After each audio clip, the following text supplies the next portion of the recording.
Thank you all for coming out again. Should be an interesting one. I saw we have a bunch of handouts and some business cards, and he's even got a book in case he forgets something. So 20 years of digital video tips in 2 hours or less. Turn it over to Adam. Thanks, Bill. Thank you. Those are the guys I just met. All right, well, as Bill said, my name is Adam Berlingeri. I'm here to talk to you about digital video today. I want to get a quick idea here. Who has ever shot video? If you have a cell phone, I bet that answer is yes. Okay, great. Who here has ever edited video? Okay. Is there anyone here who has never done either? Don't be shy. Great. That's perfectly okay. We're going to keep this nice and high level. This is a little bit for everybody here. Towards the end, we'll get a little bit more in depth. The content I'm covering this presentation, I'm merely dipping a toe into everything. So if you don't get everything, that's totally okay. My goal here is to hopefully teach you something new, and if nothing else, give you something that will at least let you know what to Google when you get home, if you want to know more. So that being said, I'm a 32-year-old video editor and videographer. I've been doing this since I was about 14 years old, so 20 years-ish. It was sounding more catchy with 20 years and 2 hours. So the agenda for today is going to be, I'll tell you a little bit about myself. We'll get into a little bit of a brief history of linear and nonlinear editing. We'll talk about the golden rule, which is shoot good footage. We can tell you how to do that by using some basic lighting techniques, and also when the camera you use does and does not matter. So if you can't afford something like this guy over here, you can still shoot good video. After that, we'll talk about some basic editing guidelines and tips that are universal no matter what software type of computer you have. We'll talk about some of the differences between two of the most popular video editing platforms. And the more advanced piece towards the end will be setting yourself apart from the crowd with color correction. And after that, we have some cool little miscellaneous tips and tricks I might bring up real quick. We'll do some Q&A. It'll be good. So, about me.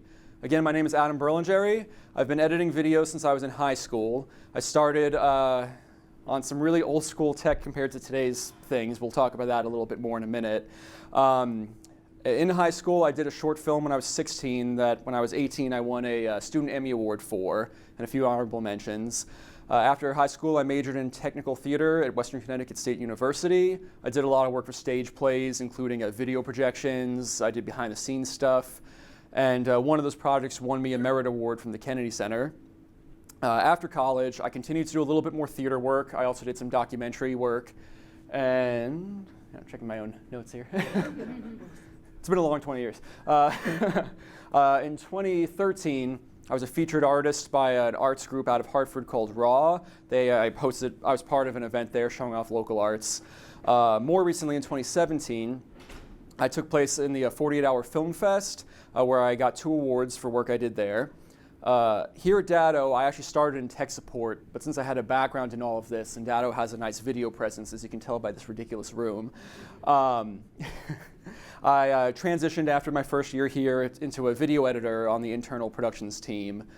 Since then, I've been promoted to lead content producer, and most recently, like a week and a half ago, to production supervisor. So that's pretty groovy. And thank you. And if none of that impresses you at all, hopefully you'll listen to a few words I say, because I'm an Adobe certified expert in Premiere Pro. All right. So let's talk a little bit about a brief history of linear and nonlinear editing. Linear editing is very much what it sounds like. You have to do everything in order, and if you forget to do something, you kind of have to start all over again. The beauty of digital or nonlinear editing is that it's digital. You can do anything you want in any order you want, which is great because we all make mistakes, I'm pretty sure. So the way editing started out was literally like this. You had a strip of film. You'd use a device like this to literally cut the film. You were literally cutting your film. And then you take the next piece of film of the next good clip you wanted, and you would just tape it. Literally, you were just taping film together. some filmmakers do still use literal film, although more often than not, it's all video these days.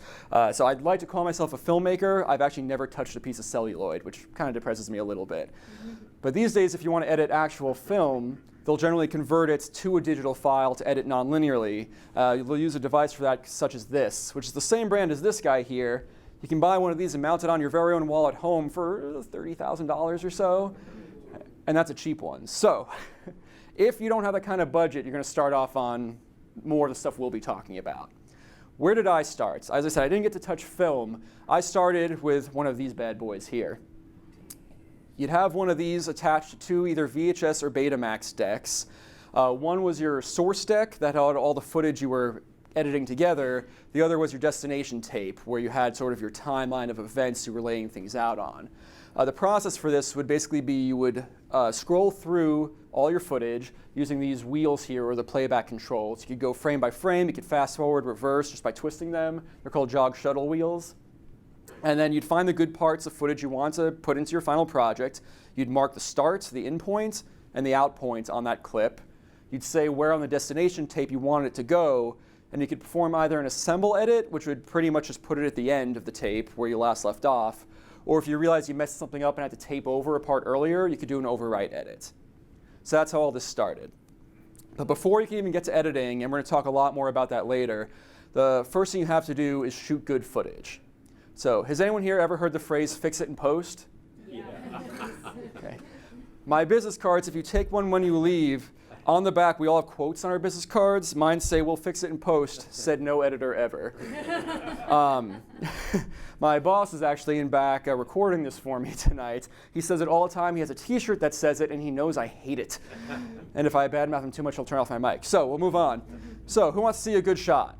Yeah. Good? Let's go. I might have lied a little bit.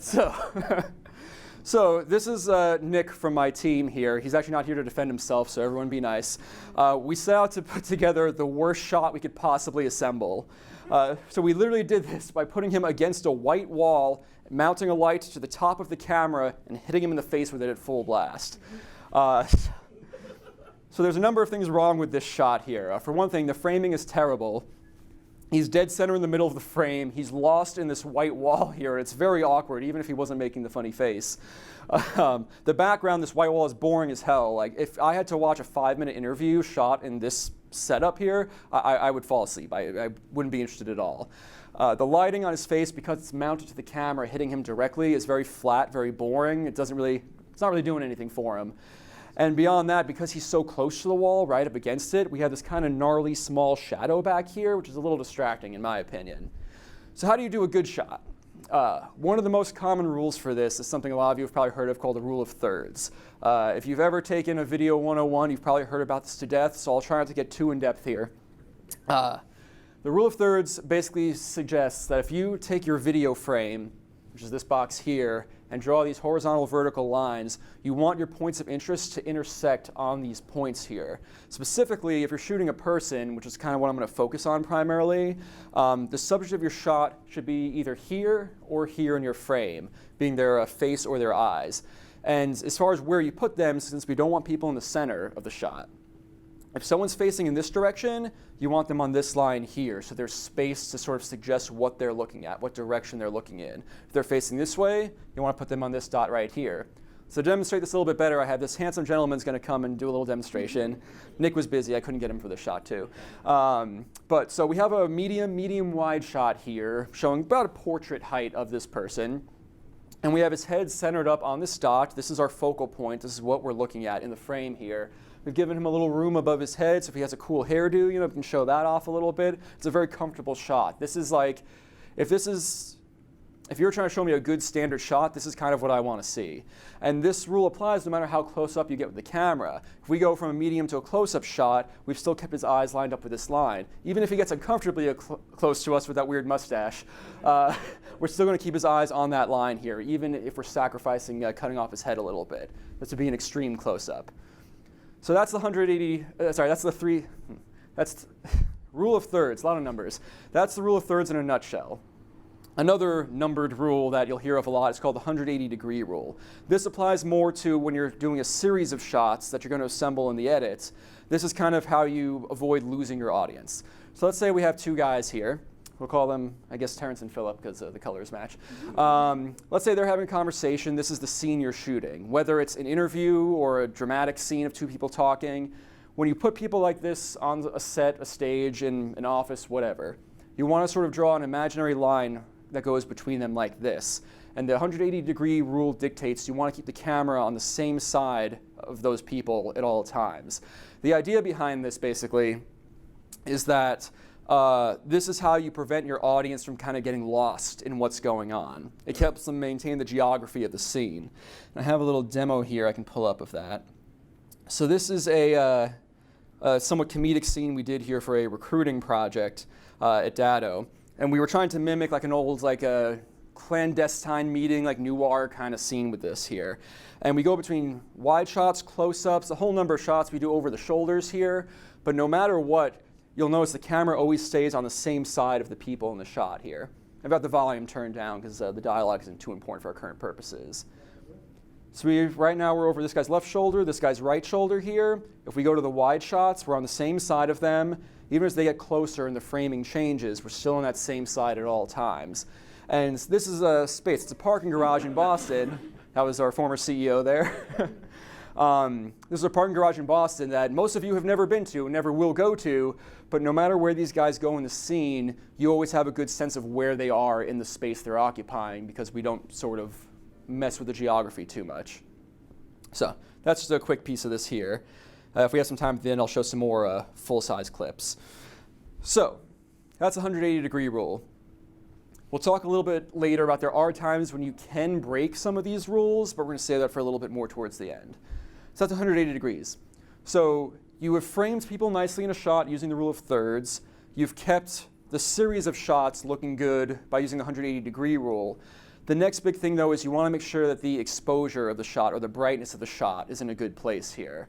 I know someone in the audience has seen this chart before.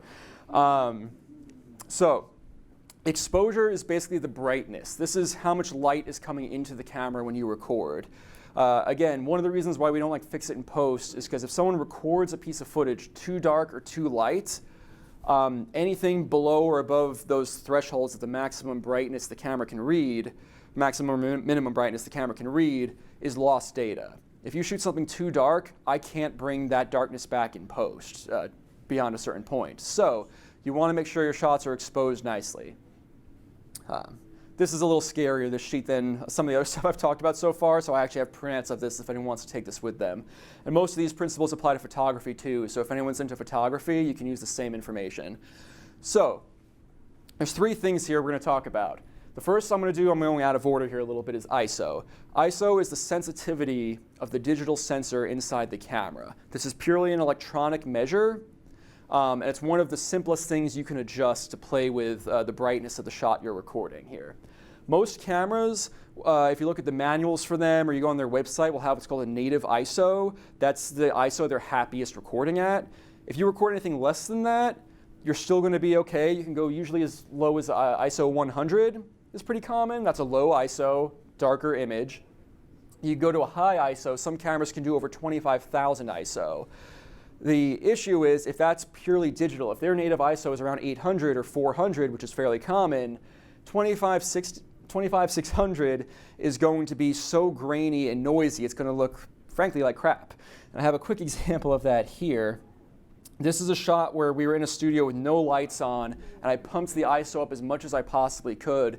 And if you can see kind of closely here, I can actually zoom in a little bit more. All over this shot, there were things that were darker than what my camera could really take, and you see this is all just signal degradation here. This is all lost information that cannot be recompiled. So this is one of the reasons why you don't want to focus too much on your ISO, and I'll have a couple more real-world examples of that later.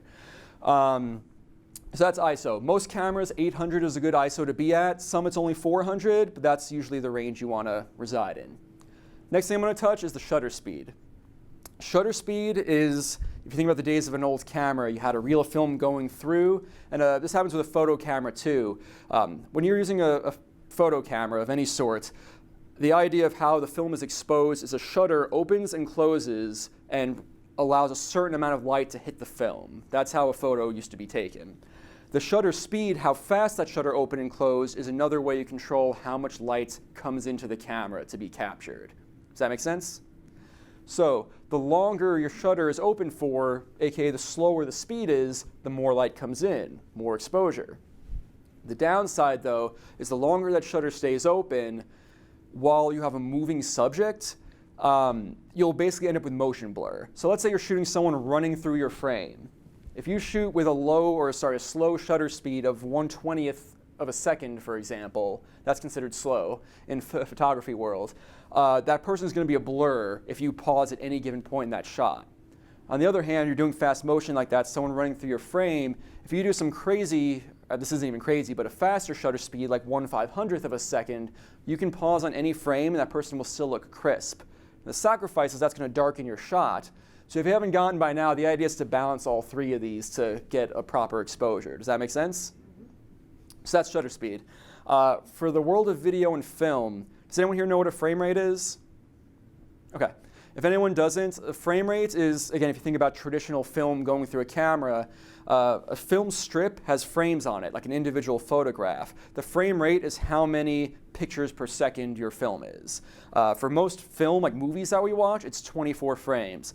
Technically 23.98, but we're going to round up to 24 here. A lot of TV will be 30 frames per second, and you'll get a lot of online stuff. A lot of video games, for example, are all 60 frames per second.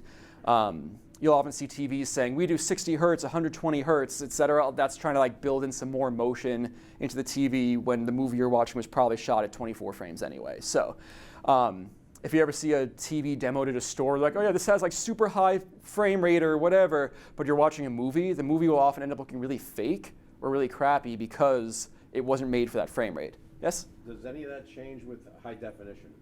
It doesn't. High definition is really about resolution. That's how many, again, if you think about a digital picture, it's how many dots are making up the picture. So that doesn't really ever change. So high def movies, 4K movies, most of them are all still shot at 24 frames per second. So that's a bit of that there. What this means, that was a small digression, I apologize, but what this means here, this little note I have, is a good rule of thumb for shooting film video is you want your shutter speed to be twice your frame rate. The reason I use the quote fingers is because math. And when I say if you're shooting 24 frames a second, I would suggest you have your shutter speed at 1/48th of a second. So you're basically taking the denominator, I forget how fractions work, but the denominator is the bottom one, right? Okay. So you want that one to be double your frame rate. So that's a rule of thumb for shutter speed with video. So you can pretty much leave your video camera on 1/48th of a second almost all the time. That's totally all right. The one exception would be is if you're shooting some slow motion stuff, for example. Make sense so far? Mm-hmm. Cool, okay. This is a complicated slide, so I try to check in with everyone. All right, so the last thing on this list is the aperture, aka the iris. This is literally the center of the lens, the hole in the lens, how wide or narrow it is, which again, the wider it is, more light comes in. The narrower it is, the less light comes in. Again, heavily affects your exposure. With each of these, you'll kind of notice there's a side effect listed here. For ISO, it was digital grain if you turn it up too high. If you slow down your shutter speed too much, you get blurry motion. Exposure guide is a little bit flipped, because if you have your exposure really open, aperture is measured in what they call an f-stop, which will be measured in a number like this, like 1.8. f1.8 is a very open aperture. The side effect of that is you get what's called shallow depth of field, which I'll show a demo of in a moment. That's kind of that look where you have your subject is nice and crisp looking, but the background is really blurred out of focus. Often it's very artistic. A lot of people want that look. It's possible to push it too far, definitely, but so the side effect's kind of reversed in this case. Sometimes you actually want this as a result. So if that's the look you're going for, you might want to lower these other two settings to achieve that. So it's really all about priorities. If you're shooting sports, you're going to want a fast shutter speed, and you'll make up for the rest of this otherwise, because this is your priority here. If you're shooting an artistic, dramatic piece, you might want this. You'll adjust the rest otherwise. Everyone good? Okay, let's move on to a more practical example of this here. So I wanted to explain depth of field a little bit better in case I didn't already. So this is a 3D graph here. more or less. We have an x-axis going across, a y-axis going up and down, and the z-axis is our depth in 3D space. Depth of field basically defines along the z-axis here, we're talking about depth, from here to here, so from me to you versus from me to you, Chris, back there. That's our depth, our z-axis here. Depth of field suggests that if I have a narrow depth of field and I'm focused on Justin here in the front row, I'm not going to be able to see anyone behind him because they will be blurred out. If I have a wider depth of field, I can see Justin and people 2 rows behind him. Again, a way this plays into a practical cause is, let's say sports again. You're shooting sports, people are running towards and away from the camera all the time. So to have a narrow depth of field would be useless. You'd have to constantly be playing with the focus. So sports you're going to shoot usually with a more closed down aperture. You'll get more of the shot will be in focus at any given time. And again, you can save that exposure you've gotten back from that to put towards your shutter speed. So an example of your depth of field of what it looks like specifically. I shot this at an f-stop of 4.5, and this is like a moderate depth of field here. So the background's a little bit blurred out. You can kind of still see what's going on back there. But Nick here is definitely still our focal point. He's still our center of attention. The other shot with shallow depth of field was shot at f1.8. That's a wide open lens, basically. And you see how blown out the backdrop is here. You can barely make out what anything is. The lights are kind of blooming. And again, if that's the look you're going for, great. But if he's standing there and steps forwards like a half inch or so, he might be out of focus already. So you have to kind of find that nice balance for where you want your aperture to be based on this idea. Still making sense? Yes. Excellent, cool. So moving along. So that's how you manage your exposure just by playing with the camera. But let's say you're doing something where you've set all your settings for your personal priorities, what you want to have in your shot, and you're still too dark or too light. How do you fix that? You bring in lighting. We're going to talk about some basic lighting here, and again, this is very rudimentary stuff. I have a couple things here. If we have time near the end, I'll actually show you what these lights kind of look like and how they differ from each other. But the most common type of lighting you'll see in any Video 101 type workshop is 3-point lighting. 3-point lighting is generally done with 3 lights. Okay. You're all with me. I like it. Good. So we have our subject in the middle. We've got 3 lights around him. We're going to take this step by step, 1 light at a time, show you what this does. We've got Nick again here helping us out. So this is the same shot I showed you before where I cranked up the ISO. This is the ISO at a better level where I want it to be, and this is how dark it is with no lights in the room we shot in here. So we have Nick sitting alone in the dark. We're going to start with a key light. We turn that on. This is what it looks like. Key light is usually the brightest light source you have in your shot. Whatever your biggest, strongest instrument is, that's generally going to be the one you set as your key. Again, from that bad shot we had at the beginning, where don't you want to put your key? Right in front. Exactly. So generally, there's different ways to position a key light. You could do it at a 45-degree angle off the person. Some people do it from the side of the person. If you're being really artistic, you can even put it behind the person and have a nice silhouette kind of look going on. But the key light is always your brightest light, your key light, literally, that's in your shot. But you see here with just a key light, as dramatic as this looks, maybe we're just doing an interview. Maybe we don't want this much drama. So to fill in these dark shadows on the side of his face, we're going to use, there we go, the fill light. We turn on a fill light. You'll notice that we have this one that's less powerful than the key light and or it's further away. And you can kind of see here, despite the fact that we filled in these shadows, we've still left this side of his face darker than the side with the key light. This just makes the shot more interesting. It's less flat. He looks more alive with this kind of lighting. He's a little frumpy, yeah. I dragged him around the office for 2 hours making him just pose for videos and photos for me. So can I go home yet? Anyway, so the only thing that I see wrong with this shot still here is that his hair is generally really dark, and so is the backdrop we have. So he doesn't really stand out a lot off of the backdrop. The way you fix this commonly is with a backlight. So the backlight is, I'm going to turn it on here, and you see up where his hair is here, the change we've had? He's got a bit of a border around him, exactly. So the idea of this is that by brightening him up where his hair is, it separates him off the backgrounds there. Now, you can do this with light. You can also do this with depth of field, like some of the shots we had before. The fact that the background was out of focus separated him from the background. It told us that he's what we should be looking at, not the background. Excuse me. So that's how you would set up 3-point lighting, generally speaking. Yes? For the backlight, is it above or is it still on his, That- his general plane? That's a really good question. For the purposes we were going for here where, the idea was to separate his hair and shoulders off of the background, we did put it behind him and above him. So realistically, if I was standing here, it was probably like here, somewhere in this range, right up here. What I actually forgot to let you guys know is if we do questions in here, I'm going to try to be good about this. We have these little boxes. We actually are recording this for the record, just in case anyone wants to watch again at some point. We can send this out. These little boxes are actually speaker here. They're totally durable. I can throw these around. If someone has a question, I might hook one of these at you. Don't worry, I'm not assaulting you. But yeah, so we'll have this for the next set of questions.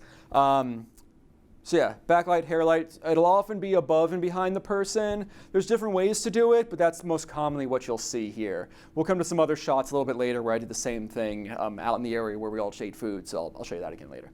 So let's say you don't have 3 lights. Either you broke a couple, you can't afford them, or you only brought a flashlight with you to the set for some reason. So if you only have 1 light to work with, there's still good ways to work with that here. This is a more bare bones lighting setup here, where you have 1 light and a reflector. Now, a reflector can be a number of things. This is one here I have. We paid about $50 for this one. This is a giant 50-inch reflector, actually.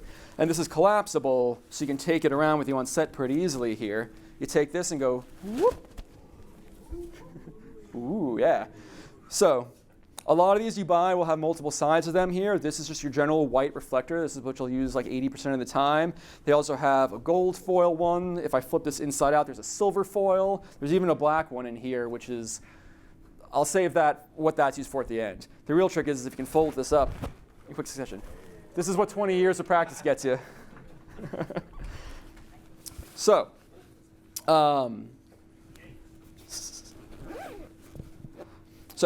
that's a reflector like that. If you don't want to spend $50 on one of those, you know what else you can do? Go to the craft store, $4, buy a piece of foam board. White foam board will do the same thing to a good extent. Even professional filmmakers, they get like pieces of like white beadboard, like foam insulation. They'll buy like a Home Depot, and that's their reflector in many cases. And it's great because if you need something like that on a set, you don't have to ship that with you or anything. You can just go to the store when you get to your location and buy a piece for, again, like $5, $10, $12, something like that. So that's a reflector. How do you use this? Glad you asked. So we're back to the shot of Nick with just a key light here. In this case, we put it on one side of him here. So this is what they call a side key. We're literally just key lighting from one side of his body.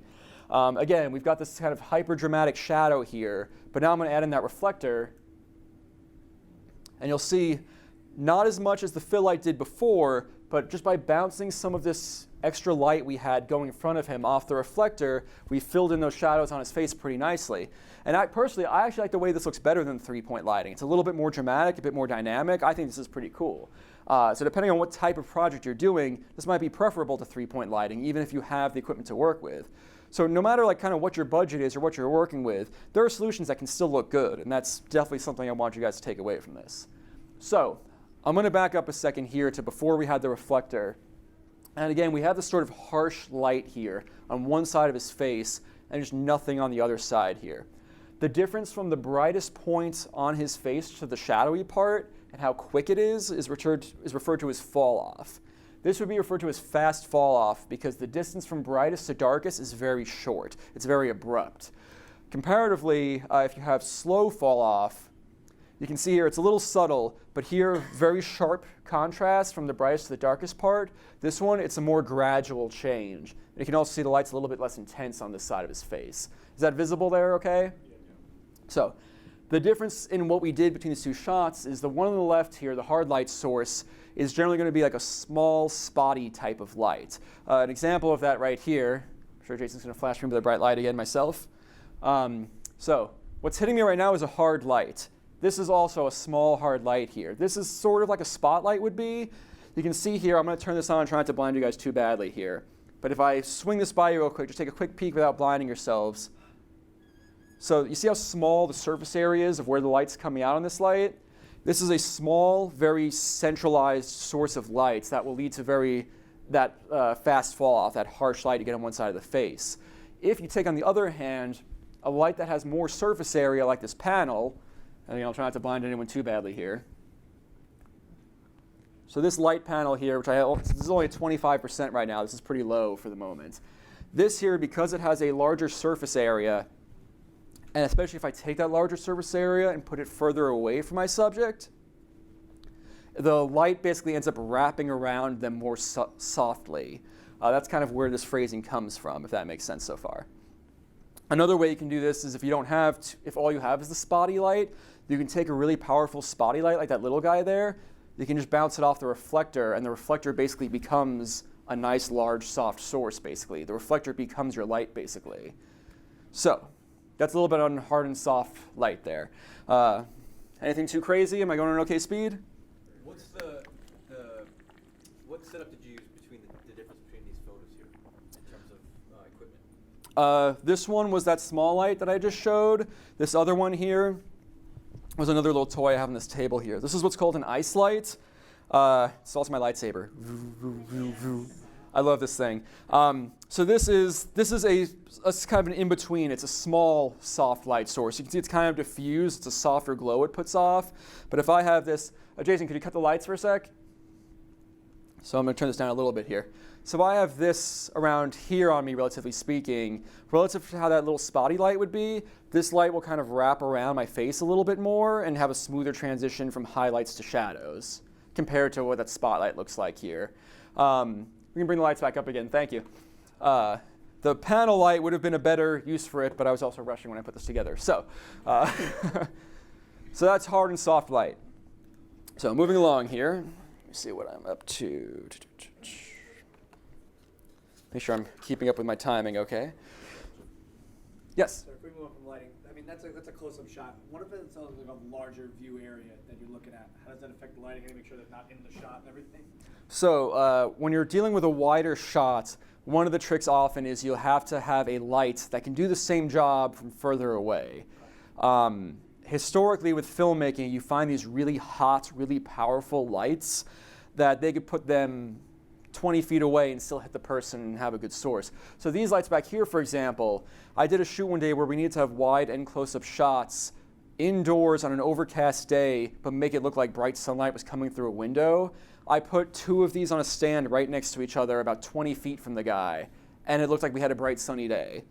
So that was kind of the trick you have to think about there. So that's a little harder to do with some smaller equipment or stuff. Like you can, in theory, with all the stuff I'm talking about, you could go buy work lights at Home Depot, maybe put something on them to make them look a little softer or smoother, and then you can have a film light out of that. And there's also these like little dimmers you can buy that let you adjust the brightness a little bit more, which helps too. But yeah, that's a perfectly acceptable way to light a scene. A lot of, I'm going to mention some YouTube channels that go over basic lighting and stuff. A lot will recommend doing something like that if you're first getting started. Because I can buy a pair of work lights for, what, 40, 50 bucks or something like that. The color on them was, I tried that a couple times. Yeah. So that's when you get something called gels. Remind me later when we get to the end, I'll show you what gels look like. Cool. So that's that part there. So all that being said, I want to talk about when the camera you use does and does not matter. We got some stuff here we shot on a number of cameras here. So everyone has a camera on them right now. If you have one of these in your pocket, you have either a high def or 4K camera on you right this second here. Is it going to shoot the same quality of footage that this does? Hell no. Hell no. But if you know what you're doing, if you take all this other stuff into account, the exposure, the lighting, you can make stuff that still looks really good. So I have some side-by-sides here. These three shots of Nick, again, I really took up a lot of his time with this, so everyone thank Nick. Thanks, Nick. Great. I'm sure he appreciates it. So these three shots were done with no lights brought in whatsoever. This was just the lighting out in that area. We were just sitting in earlier eating food and drinking spiked seltzers. So the difference here is, you could probably have guessed this even from the small screenshots, but the first one was shot on an iPhone. The second was shot on a DSLR camera, much like this one here. If anyone's into photography, you've probably had one of these at some point in your life. And the third one was shot on this here, which is a Blackmagic Ursa Mini Pro 4.6K cinema camera. This is a cheap movie camera, by the way, only about $6,000. So, yeah. So, how much did you pay for your iPhone, though? Seriously, like. So that being said, here, some of the differences we have between these three. They all look very similar. We had them all put in about the same position, same backdrop. And again, this is just the natural light in the room. I did do a little bit of color correction on these to make sure they all looked as close to each other as possible. The iPhone, the biggest drawback is by default, you have no control over your exposure for the most part. You can tap a person's face and it will guess the exposure, but it's a lot of guessing work. There are some apps you can get for like $10, $15, which sounds like a lot for an iPhone app, that will give you sort of manual camera control, but a lot of them kind of fake it. They'll just kind of play with some brightness settings. It's like trying to fix it in post. It really doesn't work a lot of the time. So there are some out there that will give you some flexibility, but you got to be careful with those here. So this we just did on auto settings. I did some color correction in post. I'm not going to say the thing, but I did some corrections in post that helped it along a little bit. So that's the iPhone shot. We'll go to the DSLR shot now. In a DSLR camera, I have one that I bought for about $1,000 with a couple of lenses with it. DSLRs are nice because you can try different lenses out with them. Most smaller cameras or camcorders you'd buy like at Best Buy, you have one lens to work with. That's all you have to play with. So the DSLR, we shot this with a lens. I did one intentionally that was about as close as you could get to a camera off the shelf at Best Buy as possible here. So we have some of these settings that I used at the bottom of the screen here. Because we had no lights brought into the scene, to have Nick be bright enough, I had to pop my ISO up to 1600. And you can kind of see there's a lot of grain here. You see it in the grays in the picture. So because I had to crank that ISO up, I lost some of my quality along the lines. That being said, I did the f4.5 aperture, so we'd have some blur on the backgrounds and everything. That also gave me a halfway decent exposure. Most cameras you'll buy at a store like a Best Buy, like a camcorder, you'll get maybe like an f3.5, 3.8 at best. So you'll never get that really deep or that really, really shallow depth of field. So this is realistic for something you'd get there. We did the shutter speed. My camera doesn't do 1/48th. It only did 1/50th, so I got as close as I could. This here is the color temperature. I'm not going to talk too much about color temperature today. It is important, but if we get some time at the end, I'll bring it up then. So ignore that for now. So iPhone, DSLR, which shot do you think looks better so far? DSLR. Okay, cool. They're not too far off, though. They're pretty close. So now we're going to step it up to the 4K shot. So this does partially look better because it's 4K. That is the thing. All of these, before I took these screenshots, though, were put down to 1080. So these are all basically HD shots at the end of the day, the way I smushed them together. So this one here, I shot a little bit differently than the DSLR. I had a professional lens on this one here that can do up to 1.5 f-stop. It's a much more open lens than what I had on the DSLR. And you can get lenses like that for DSLR if you want to pay for them, but Dado paid for this one, so yes. So that being said, because I was able to open my aperture up a lot more, I was able to keep my ISO at 800, so I don't have a lot of that grain in the background in the shot. The shot still looks good, but again, my aperture is so open here, if he even leans forwards in his chair a few inches, he's going to go out of focus. So it's not really a perfect world scenario either. You might notice here, instead of a shutter speed, I have a degrees measure. I promise I was not drunk when I made this slide. Some professional cameras, especially cinema cameras, instead of using a shutter speed, use something called a shutter angle. I won't get into the nitty gritty. All you know is that 2x, the frame rate thing I mentioned, 180 degrees. Just that's the equivalency I'll give you. I'll leave it at that. So this shot in general is a pretty good shot. We tried to give this an interesting background here. So he's not flat against anything. He's in the middle of a room. We kind of framed this up so you've got this, I'll go to one of the less blurry shots here. We have this kind of panel here is going diagonally in this direction. We've got him framed between this pillar and this desk. There's a lot going on, but it's certainly good framing. The only trick is because there is so much going on, all these colors in the background, the napkins, the sriracha, he's kind of getting lost in the frame. There's not a lot here that tells me that he's more important than anything else in the background. Does that make sense? Do you guys agree? So the way we fix that is by bringing in a little bit of lighting. So these are the same 3 shots now with the same 3 cameras, but we set up 3-point lighting for these shots. A little small here, so I'll blow them up to get a better idea. He looks frumpier and frumpier as these go on. So this is the shot with the iPhone now. It's still auto settings. I still did some color correction to match it out a little bit. But do you see what I mean by now he stands out a little bit more? He's not overlit, but he is more lit than what is directly behind him in the shot. If you take a look at a meter, which I'll actually show you later, the brightness of his face and the brightness of this portion of this panel here are probably about the same. But because it gradually gets darker as we go across the shot, he now here, where the background is darker, pops. He looks much better, even without the blurred out background. So if we step that up now to the SLR footage, this is almost, yeah, I know. This is almost the exact same settings I had on the DSLR before, but I was able to get my ISO back down to 800 now because I compensated for the low exposure I was working with using the lights. The f-stop is still the same at 4.5. I'm still at the same shutter speed, same color temperature. But again, he's popping more now. And I tried to match this one as close as I could with this Fancy Pants camera. So this is the Fancy Pants camera now. Same ISO, 800 on both cameras. I've got this one at an f4 instead of 4.5. I like the way it looked. And yeah, and aside from that, nothing's really changed. And between these two, these are both nice shots here. The one thing I would say is that I technically had different lenses on these. Of these three, I will say, if you ever heard the whole camera adds 10 pounds thing here, I don't generally believe that's true, but of the three, I'd say the iPhone is the case where that kind of looks the most specific. Like again, these two shots here, he looks, I would say, a little slimmer than he does in this one. I'm sorry, Nick, if you watch this recording. But generally speaking, the reason for that is the iPhone has a very wide lens on it. The other cameras, I'm using a more narrow lens. It's a whole other concept I'm not really going to get into today. If you want to know more about it at the end, come find me, raise a hand. We'll talk about that more at that point. So here's a final look at all 6 of these shots combined. We have with the natural lighting versus 3-point lighting. We've got iPhone, DSLR, and the cinema camera. How's everyone feeling so far? Good? All right, great. So you now know everything there is to know about shooting a good shot. Isn't that awesome? Yes. Who wants to know about some editing? All right, cool. So what time are we at here? Let me see how I'm doing here. Oh yeah, I'm doing well on my head schedule. Awesome. So you guys are great. All right. So the one extra little tidbit I will give here, just before I move on because I have a little extra time, we did the 3-point lighting on Nick. And you see how the background behind him is kind of dark? We were okay with that because he's the subject and he's what I wanted to have stand out in that part of the frame.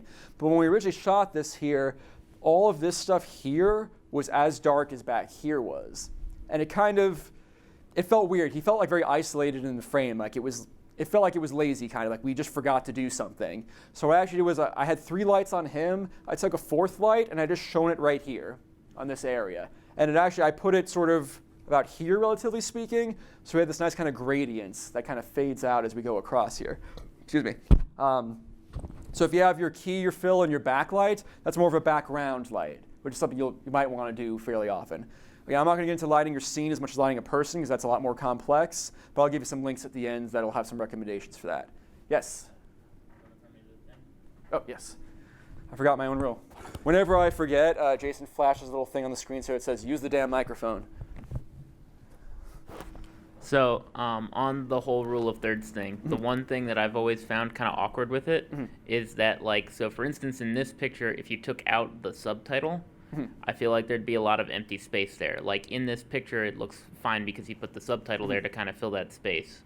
But is there, like, I don't know, it just kind of usually, to me, it seems awkward when there's like this much that's just empty. Sure. And usually you can fill that with something else, but if you kind of don't want to because you just wanted to take a picture of somebody, isn't that a little weird? I do know what you mean. Nice toss. All right. I love this thing. It actually mutes while it's flying through the air.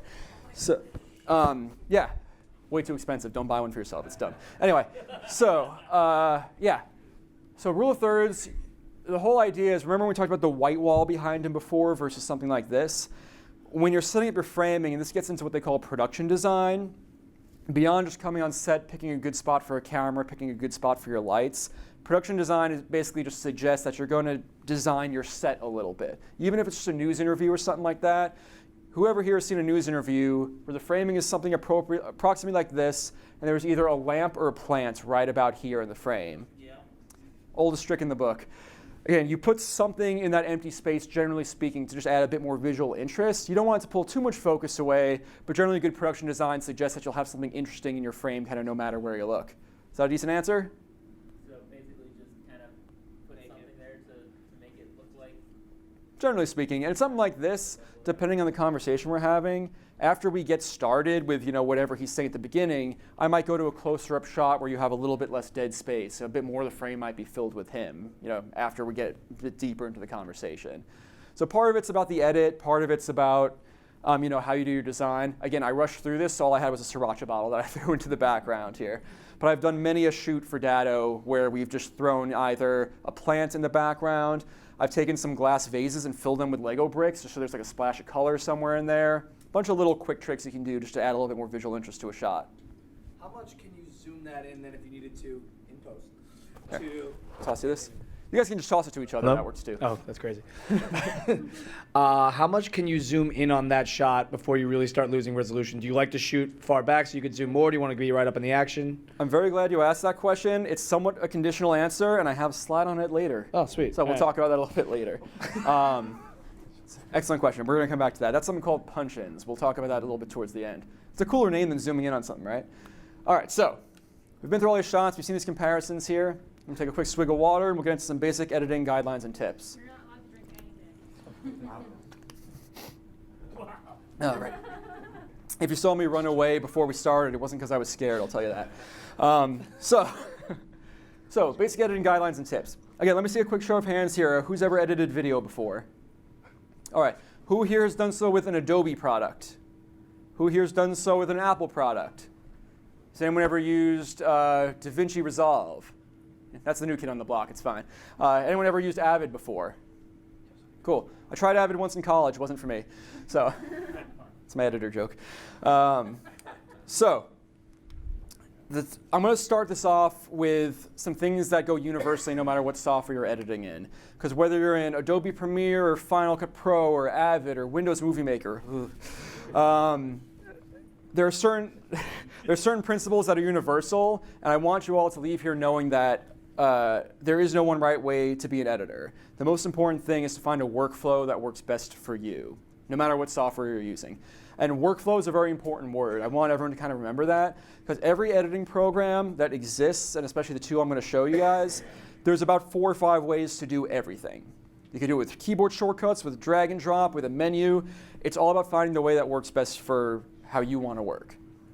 So, that being said, there's a couple of different workflows I use depending on the editing project I'm working on here. 2 of the most common of which I define as documentary style editing and narrative style editing.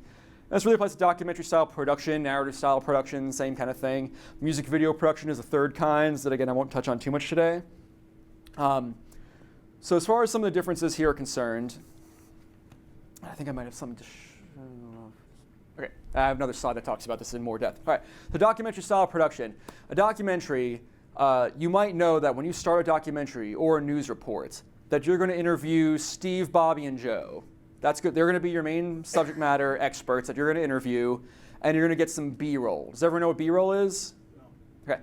All right, so B-roll is pertinent shots generally of things their subject is talking about. So if someone's talking about working on a steel mill, and that's the interview you're doing, you might have shots of that guy doing his work on the steel mill, or just some close-ups of some of the machines, perhaps, so that as he talks about it, you can cut away. Cut away is a key word.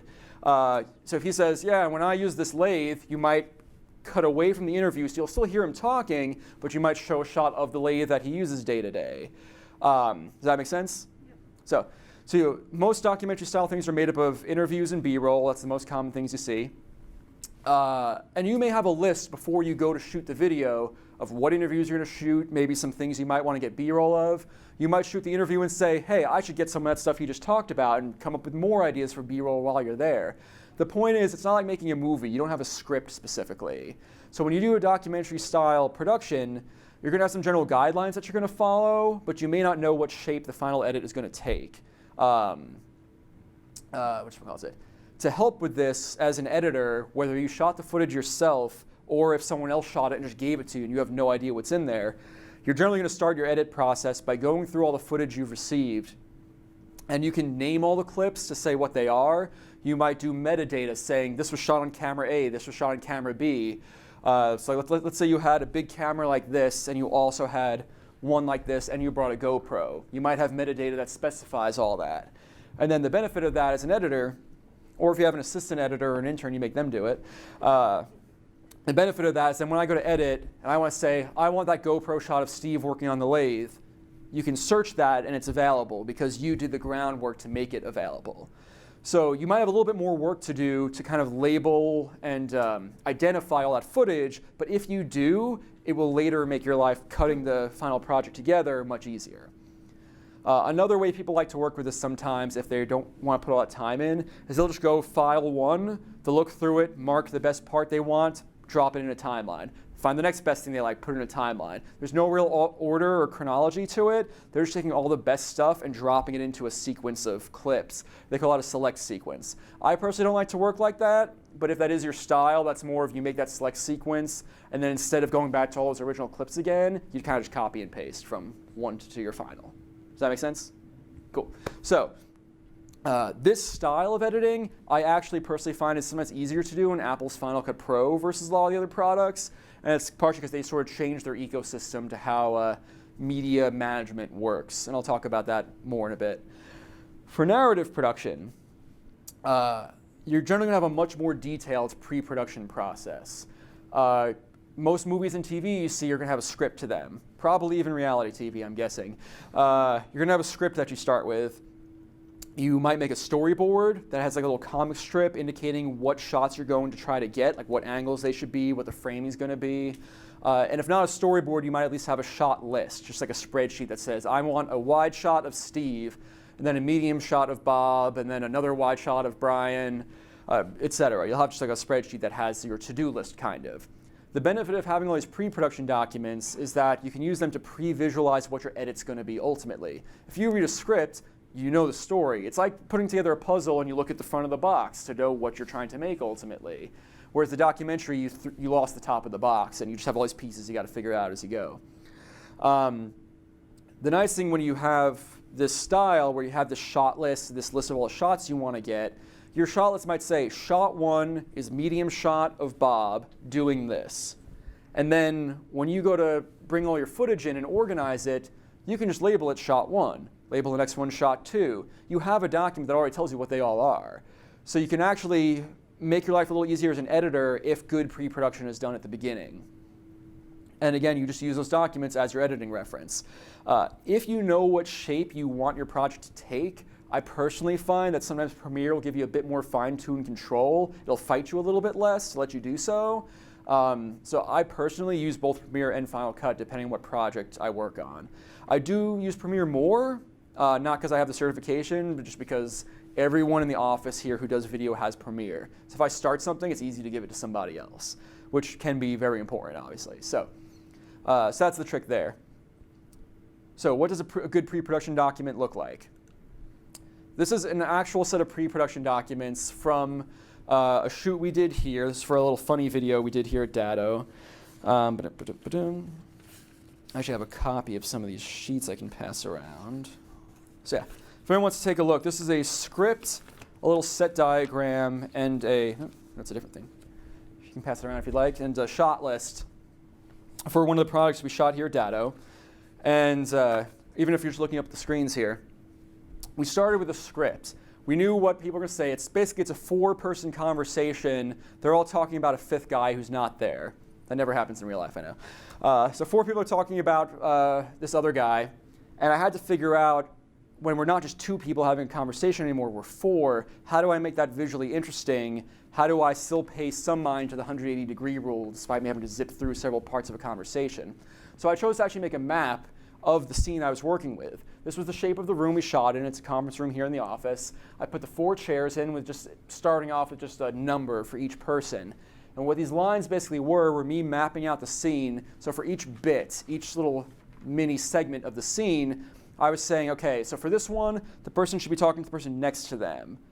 But the next one, we should have someone talking across the table to somebody. Then maybe we'll do someone talking next to them again. The idea was to not have every shot in a row be the same thing, if that makes sense.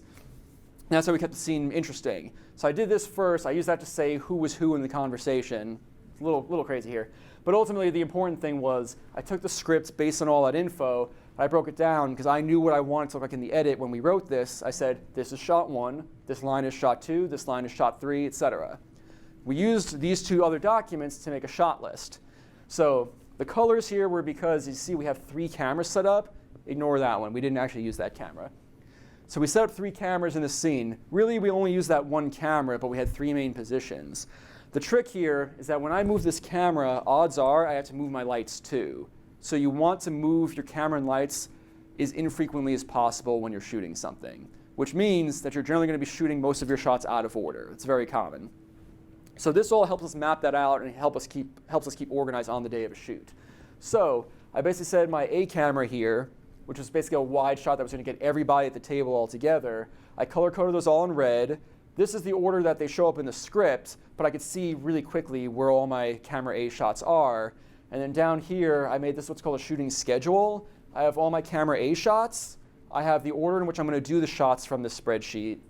And then I have what actors are in frame for that camera's angle. So for this shot here, I see everybody at the same time. I need all 4 of these actors for all of those shots.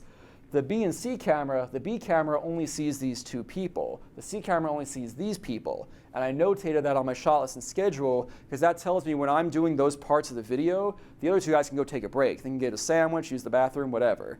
And especially if you're working with someone who's doing you a favor being in your video, you want to maximize the use of their time. You don't want to have them, especially here, we're in an office, we borrow people who work here to be in silly videos all the time. And I have to always be mindful of the fact that they have to get back to their desk and do a job. So having these kind of documents help me organize the day and make sure that we're really not wasting anyone's time on any side of it. So what does this all mean for you? I can sit down when I go to edit afterwards, take the shot list, take the script, so I can go and label all my clips, say, okay, I recorded 30 clips, it's shot 1, 2, 3, 4, there's 2 takes of this shot, 3 takes of that shot, whatever. They're all labeled. It'll be like shot 1, take 1. Shot 2, take 7, etc. But then I can just take the script, sit down at my computer, say, okay, I need shot 1 first. Search shot 1, there's all my takes of it, pick the good one, drop it in. Keep going down the line. Make sense? Awesome. So what is the general workflow for editing? Does anyone remember this guy I showed before? Okay, so the interesting thing is not much has changed since this was in play. Generally speaking, your process for doing an edit is you're going to take your source clip, all that raw footage you brought in, all those pieces of media, and this is whether it's a piece of video, if it's a song you brought into your project, whatever. You're going to take those, you're going to mark the good part that you want, the in point and the out point, the start and end of that piece of raw footage that you want to keep and bring into the timeline of your project. Does everyone know what I mean when I say timeline? It's just the arrangement of your clips in order. The most generic term I can think of is timeline. Each program calls it something different. I'll just say timeline is the general blanket term, if that makes sense. Excuse me. So you're going to mark your in and out point. You're going to have a way of marking your destination, where in the timeline you want that clip to go. Same as we did with the tapes before. The new thing that didn't exist back then is you can use your mouse to just drag and drop that source clip into wherever you want on the timeline. You can rearrange things, you can make things longer and shorter after you've put them there. That's the nonlinear part of nonlinear editing. So we're going to mark it in and out on the source. We're going to mark a starting point on the destination. We can either drag and drop the clip to where we want it, or you can use one of 3 types of edit. The first is called the assemble, or the, there's another name for it.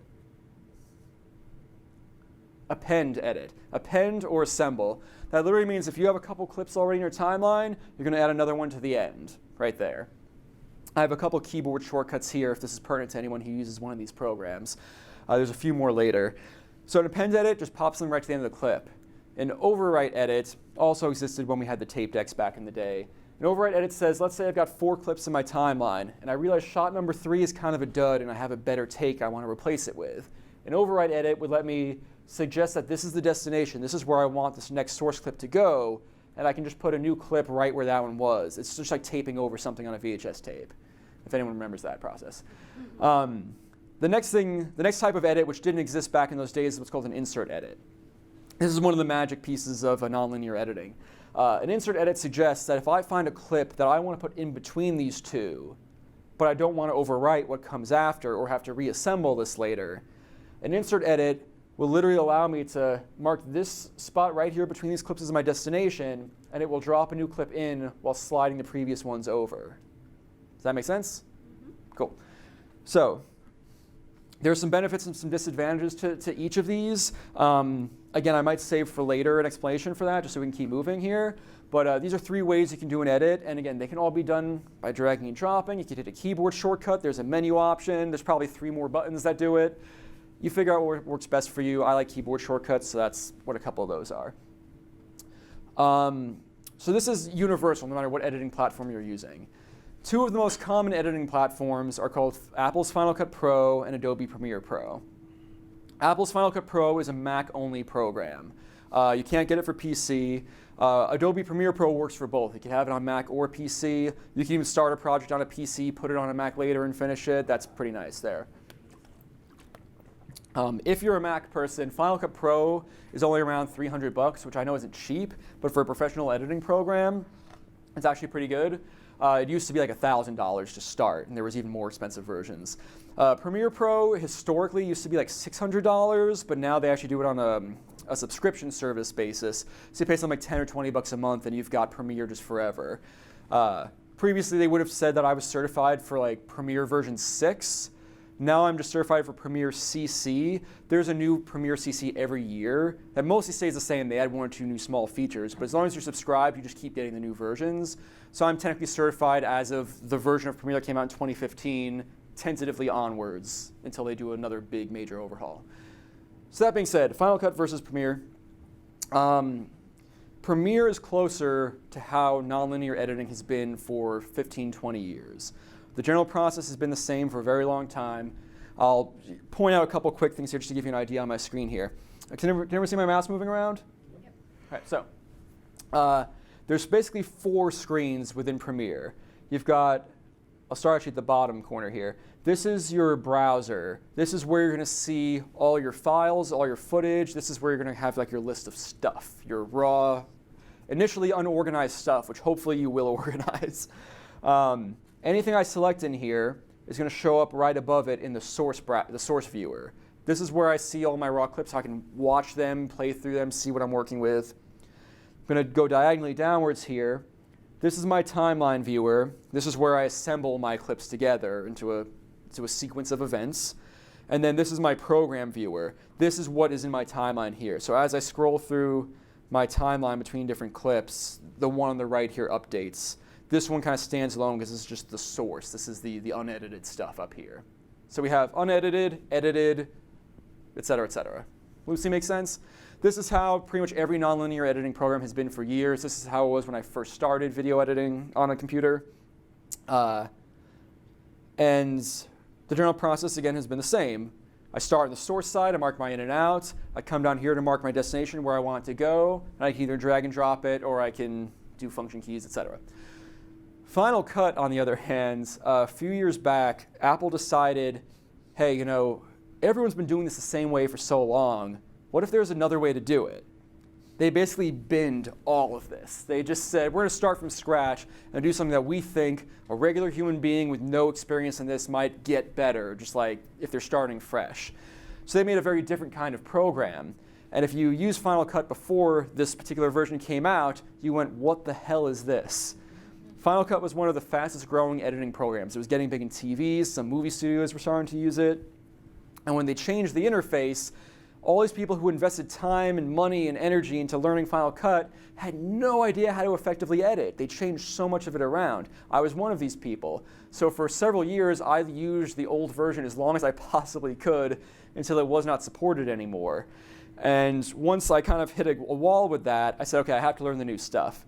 And I was the idiot who decided to learn both the new Final Cut Pro and Premiere simultaneously. The good news is if you knew the old style, new Premiere is just like Final Cut used to be. Nothing really changed. I was like, oh, this is pretty comfortable. I had to learn new function keys. But aside from that, it was the same platform, really. So that being said, Final Cut tried to basically make the media management process more friendly. How you label and tag everything, they made that much more friendly. And I wish everyone kind of copied what they did there because it's beautiful in my opinion as an editor. if you're not used to how it works, you might have to fight it a bit to get it to do what you want it to do, which is why I said Premiere might give you some better fine-tuned control occasionally. But if you learn it, it can be a very powerful tool. So I do want to talk about some generics. I want to give some specifics here.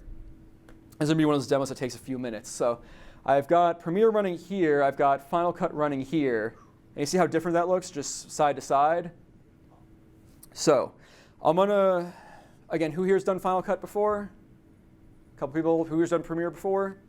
Okay, so does anyone want me to start with Premiere first? Or can we do Final Cut first? Doesn't matter?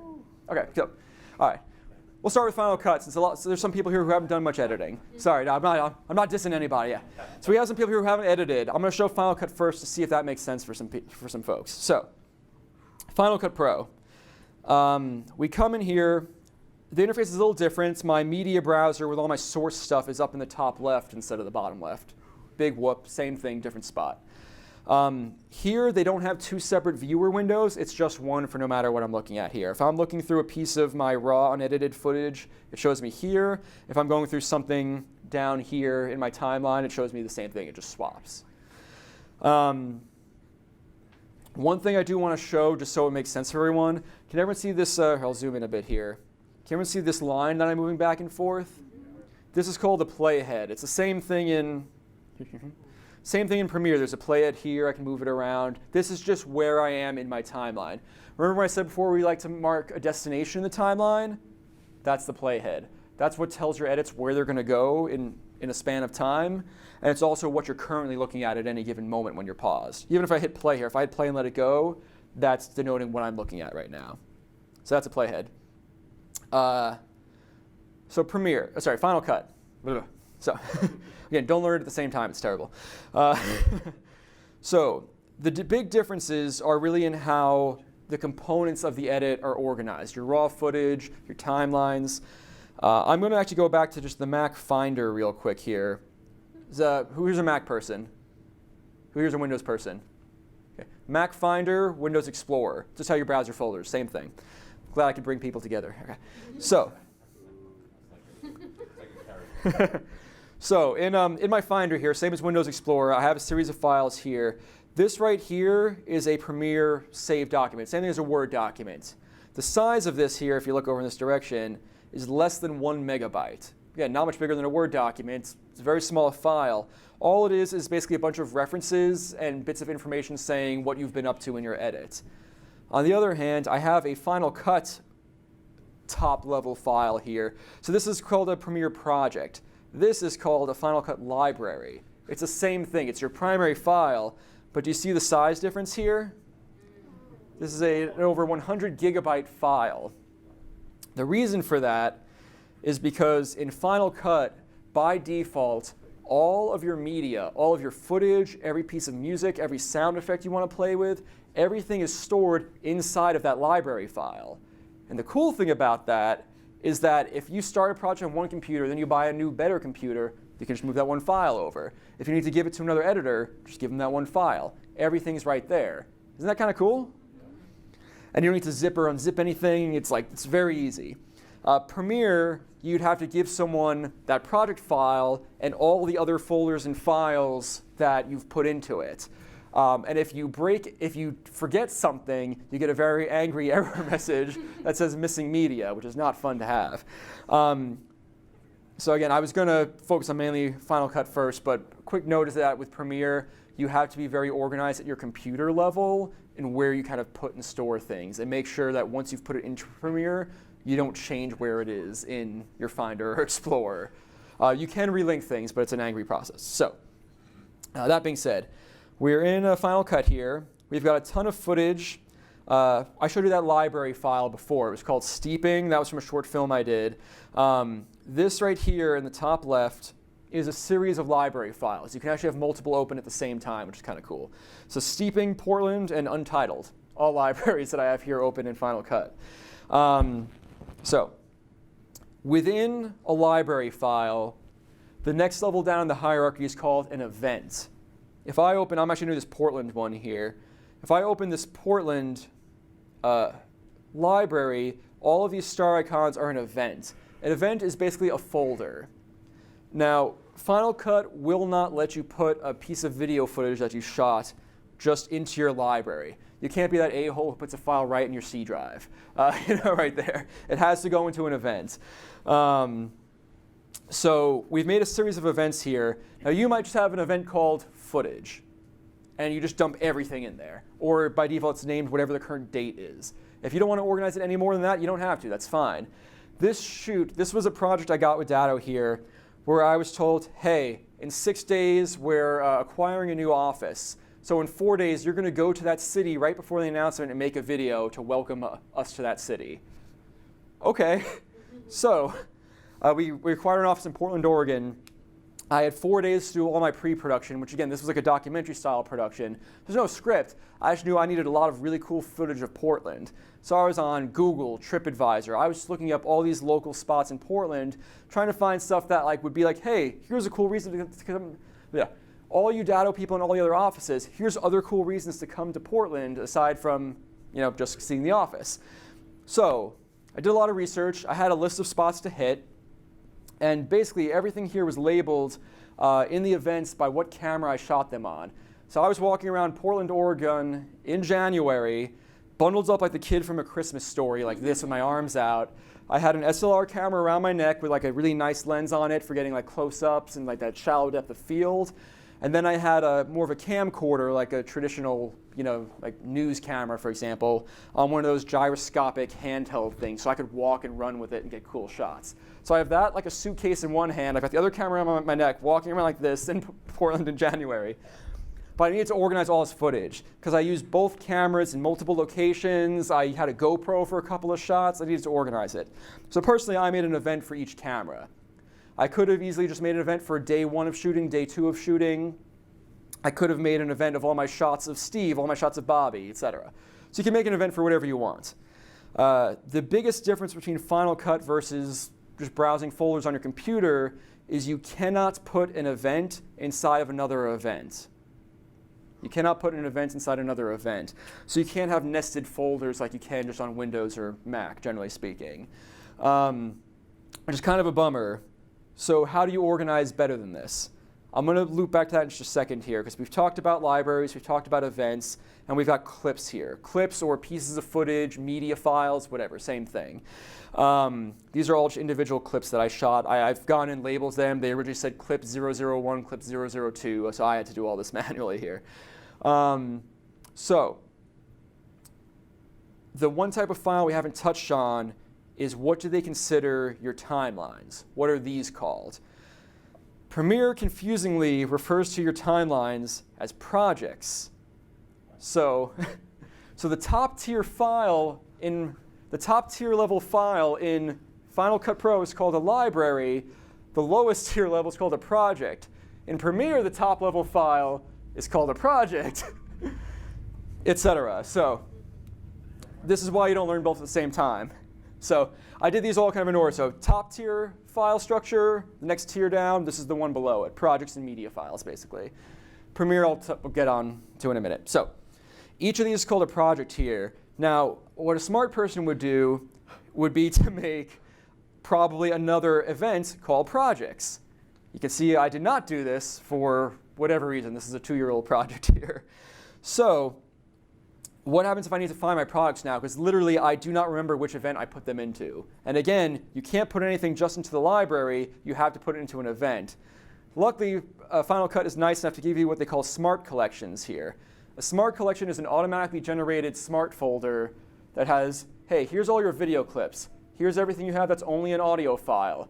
Here's favorites, which I'll touch on in a minute. And here's all my projects. So these are all just various cuts, various revisions of the timeline as I was editing this project here. And you might have one that's the short version, the long version. You might have a director's cut. You might have a completely separate project that's just your bloopers or outtakes, for example. So it's basically each project is just another timeline, another sandbox you can work into assemble your project. Does everyone more or less get libraries, events, projects? Cool. I'm in love with the shape of you.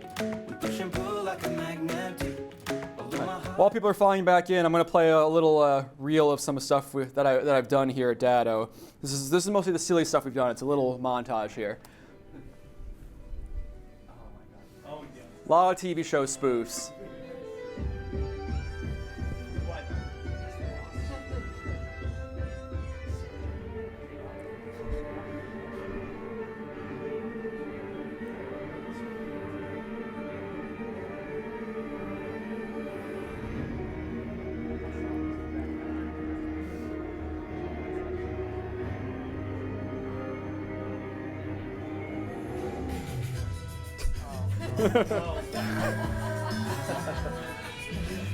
We have a big range.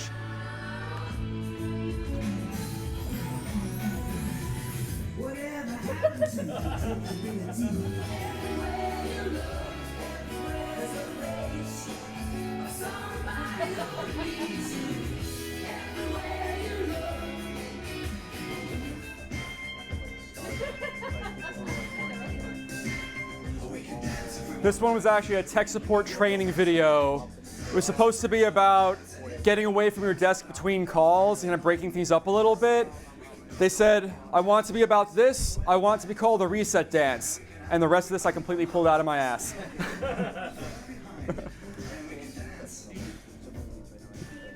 And this is a short version of the Portland video.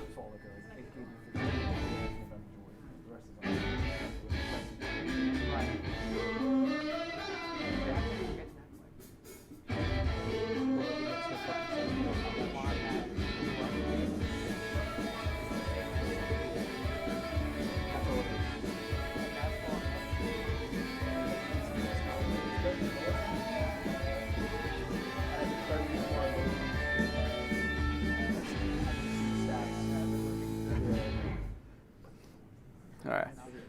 That's a little reel of some of the stuff we've worked on here. Excuse me. So, you've seen most of it before. It's okay. All right. So, back to Final Cut. I'm going to speed up a little bit because we got a little behind schedule there while I needed my my little pit stop. So, all right. So we talked about libraries, events, and projects. We talked a little bit about how to look around all of this here. Let me see here. I'm going to go back to Canon. So, So yeah, I mentioned we have this playhead, this little bar that lets us go through the software. The thing I love in this version of Final Cut Pro actually is that what I'm doing here, I'm not even clicking anything. I'm just moving my mouse left and right, and it's giving me a live view of anything I'm looking at. Even my unedited footage here, this is my raw footage, there's a view switch I can flip, which just shows me all my clips as icons here. I can actually just I'm not gonna click anything. I'm just gonna move my mouse left to right. And as I go through this here, it's going to go through this piece of footage, right into the next one, right into the next one. I can move backwards and forwards through my footage here as fast as I want in any direction. And when this came out, despite me not liking the new software, this blew my freaking noodle. This was insane. The fact that you can go through this quickly, the footage, it drives me crazy. And again, you don't have to click a dang thing. Just move around and that's it. If you want to edit a piece of footage here, and this is why this is great for someone who's new who hasn't edited anything before. Let's say I go through this piece of footage here, and I want this part where the camera turns towards the donut shop. I'm going to move my mouse to where I liked it at the beginning. And remember I mentioned marking in and out points before? I'm going to pretend like I'm highlighting a sentence in Microsoft Word. I'm going to click, and I'm going to actually zoom in here to show this a little bit better. I'm going to click and drag my mouse from here to somewhere else. And you see this box I've just made? That's the good part. That's my in and out point. That's all the stuff I like. And if I zoom back out here, I'm going to put my mouse on that. The icon turns into a little hand so I can grab on. I'm just going to click and drag this. I'm going to put it at the end of my timeline. I've just edited. Woo! Thank you, good night. So really, and you can basically do this exact same thing more or less in Premiere. You can't just do the click and drag thing as easy as that is, but I'll show you that in a minute. But that's how easy Final Cut can be. If you're new to editing, if you know how to highlight a sentence in Microsoft Word, you can edit a video. That's how simple it can be. So for someone who's new or someone who doesn't want to fight the workflow too much, you can actually do editing really easily here. The fact that I can browse through all these clips real fast, highlight something, drag it down, highlight something else, drag it down, that's awesome. That's actually really cool. So that's a very simple editing workflow based on what I mentioned before with this, just with drag and drop. There's some function keys too. I guess I'm going to speed up a little bit at this point here though. The one other big difference in Final Cut that freaks people out a little bit is we talked about timelines and how timelines here are called projects. Traditionally speaking, if I click and drag something to my timeline, I can put it anywhere I want in the timeline, drop it, and that's it. If I drop it on top of a clip that already exists, it's going to override it. It's going to be an overwrite edit. Final Cut decided to do this thing called the magnetic timeline, which basically results in an append edit where we go to the end, or an insert edit being the defaults. So I'm going to put in, okay. I'm going to put in, drag and drop something here. I'm going to take another clip here. I'm going to drag and drop it afterwards. If I take another clip now, I'll come here. I'm going to take another little segment right here. So if I drag this to the end, fine, it goes to the end. If I drag this anywhere but the end, it's going to, by default, push over the clip that was there. You see this? I haven't let go yet. It's just doing that by default here. If we want to do sort of like an overwrite edit, there's an option where I can drag a clip down on top of an existing one. You see how it's highlighted? If I let go of it, it'll actually ask me what I want to do. It'll say here, do I want to just replace the clip? Do I want to replace from the start, from the end? It'll basically ask me, is the beginning or the end of the clip more important to me? You have to kind of just try it to see how it goes. I don't want to go too much deeper into it here, but it's just a sort of unusual behavior. The important thing to know, though, is that if you've edited together a nice sequence of stuff and you want to put something else in, it'll basically, by default, let you insert something without messing up the timing of everything that comes after. Make sense? Cool. All right. So that's that one there. Question. Yes? Oh, here. Who has the box? Toss it over there. How does that insert mode affect other, I suppose it'd be called, what are they called, projects in this one? Other timelines that you have adjacent. Will it adjust them accordingly, or will everything be out of sync now? So in this case, within this timeline or project, everything I'm laying in here I would call a clip or a piece of footage. What happens in this project timeline doesn't affect any other project or timeline I have. They're all independent. The cool part is I could put the same clip into 6 different timelines. I could have it spanning multiple different libraries even, but I still only have one actual physical copy of that footage on my hard drive. You never end up with duplicates. That's the other benefit of nonlinear editing, which I kind of glossed over before. It's very efficient with media storage. You're pretty much only you could have 10 versions of the same clip in Premiere Final Cut, and there's only one actual copy of that file on your hard drive. So maybe you have a zoomed in version like you mentioned before, or you've got one you've changed the color around on or something like that. There's still only one root copy of your file on the hard drive. In this project or library file has just a bunch of numbers that dictate what you've done to it. So everything is referential basically. It's all references.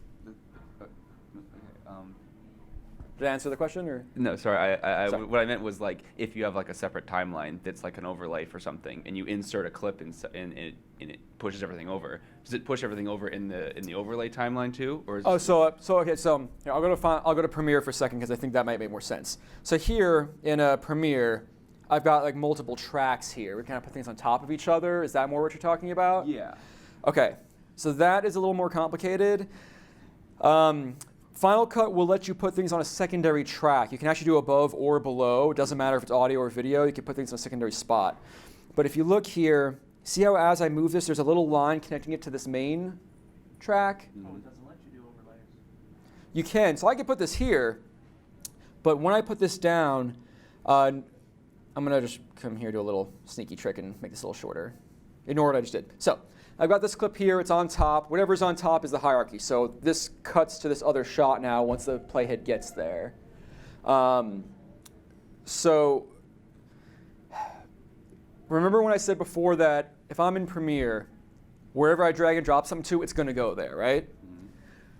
The magnetic timeline in Final Cut basically dictates that everything on this main line here, the default behavior is you're going to have an append or an insert edit. Those are your two options. If you put things on a secondary track, anything on a secondary track ties back to a point in time on this main one. So see this little link here, this little line? So if I put something here now in between these two lower clips on the timeline, I'll take this little piece here. If I put this down here, it shifts this guy over. The one above is not affected because it's linked back on this clip here. See what I mean? Mm-hmm.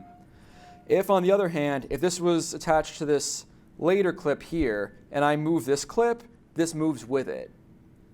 So the benefit of this, which is this is non-traditional in video editing terms, if I'm editing an interview with Steve, talking about his lathe, his steel work, I've got all the clips down here of his interview, him talking about subject A, B, and C. It's a series of clips. They're all in order. And then when he mentions the lathe, I did a B-roll shot linked to it on the second line here of the lathe. Now let's say I say I'd really like to hear him talk about the bellows rather than the lathe. You can change these around, but everything attached to this clip of him talking about the lathe is going to come with it. Does that make sense? So it's a magnetic relationship. That's why they call it the magnetic timeline. That was the hardest hump for me to get over with this new Final Cut. I was going to actually leave it out of this because it is complicated. So that's what I mean. If you're trying to do something a bit more complex like that, it's an interesting relationship you have to learn about and understand. Whereas Premiere, I can just put stuff wherever, rearrange, and it's all very independent. Any individual thing I move moves by itself. Does that answer the question better? Yeah, it does. Thanks. Cool. All right, so moving on, speeding up. So I mentioned the different kinds of edits in here. All the media lives inside of a library file. Cool. That's Final Cut Pro in a very tiny little nutshell. Anyone have room in their brain left for Premiere? Okay, cool. So, You sure that's water in there? no, straight vodka. All right, so Premiere. Conversely, I'm going to speed through a little bit because we mentioned the topics, so a lot of this is just names of things. It's the same stuff I just talked about, but it's names. Again, we've got here my browser, all my media files, my source monitor, my timeline, and then my project viewer, which is just the visualization of my timeline. All make sense so far? Cool. So, in here, I'm going to go to one of these clips I have. So this is some of the footage I have of Nick. So in Premiere, again, what I'm looking at in Premiere here is this project file called IO demos. Tiny little less than a megabyte file. There is no footage inside of this file. Everything in this browser here is referring to somewhere else on my hard drive. Now, I was, generally speaking, a good little boy, and I put everything in this folder here. This is not as organized as I would usually make things normally, but everything in this project happens to also be in this folder, so I knew I wouldn't lose anything. But that's the whole other thing. So the thing here is, instead of events like we had before, each folder, they were kind enough to make it look like a folder here. Instead of calling it an event, they call it a bin. It's a folder. That's all events and bins are. They're folders. The trick is that Premiere works like Windows or Mac does. You can put folders inside of folders inside of folders. Bins can go in bins and bins and bins and bins. So inside of IO demo shoot, I've got footage. Inside of there, I've got the 3 cameras I shot on. I can go to Ursa, which is the fancy pants camera. And so let's say I double click this shot here, and this shot is now in my source viewer. I'm looking at this guy here. And a cool piece of information is, let's say I go to another clip, and I forgot which one I had before. This is one of those blow your noodle things, even if you have used Premiere before. Up here in the source viewer, there's different tabs for like controls and audio and some other things. But where it shows source and the name of the file I'm currently looking at, if I click this little menu here, this little hamburger icon, it's not my word, I've actually heard someone else call it a hamburger. If I click the hamburger, in addition to some things like close, whatever, it shows me my last few clips I've been looking at. So I can very easily just go back to, oh yeah, that's that one I had a minute ago.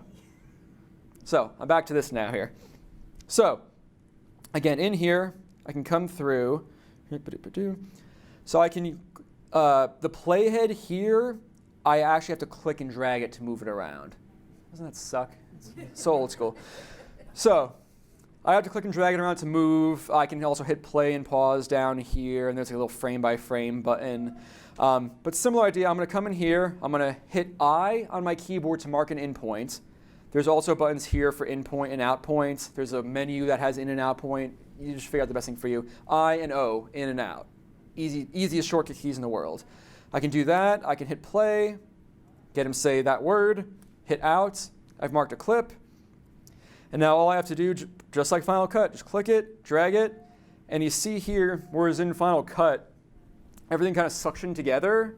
I can literally take this clip and put it any darn place I please. I can put it anywhere I'd like. It can go in this little nook right here. I can put it later on. It's completely independent of everything else in the timeline.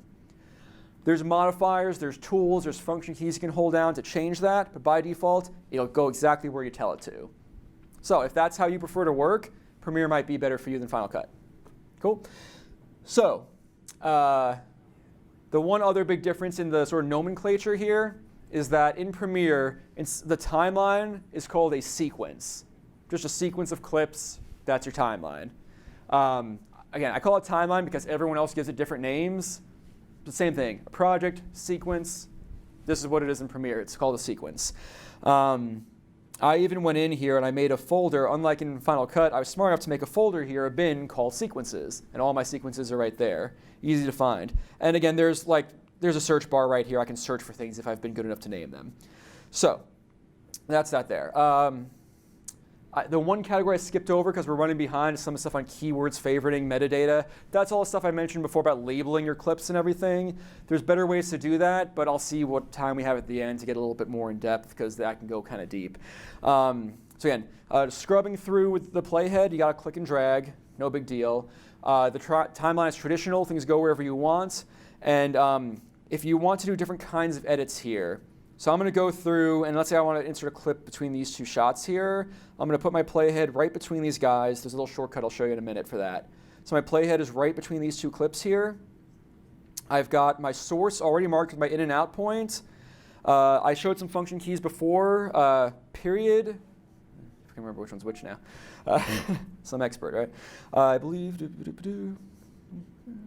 Okay, so yes.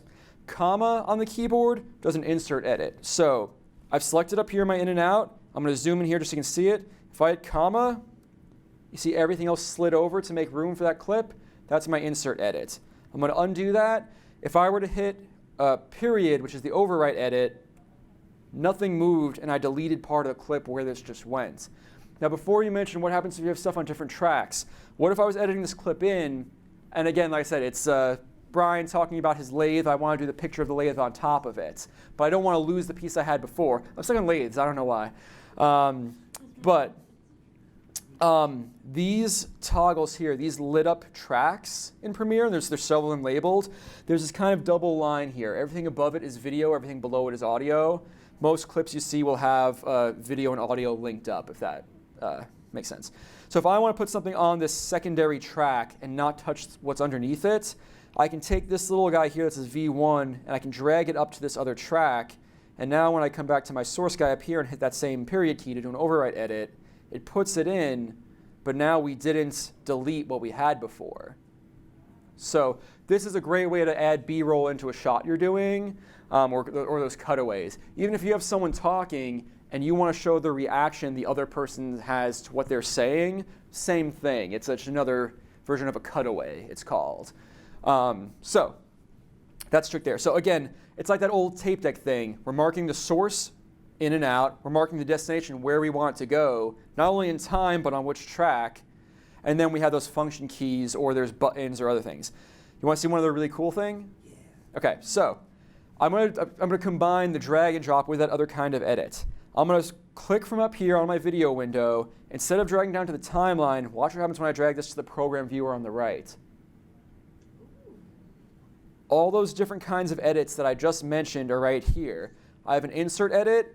If, let's say, I didn't put my playhead in between clips, but I don't want to cut the clip right down the middle, I have insert before the current clip where the playhead is, insert after the current clip where the playhead is.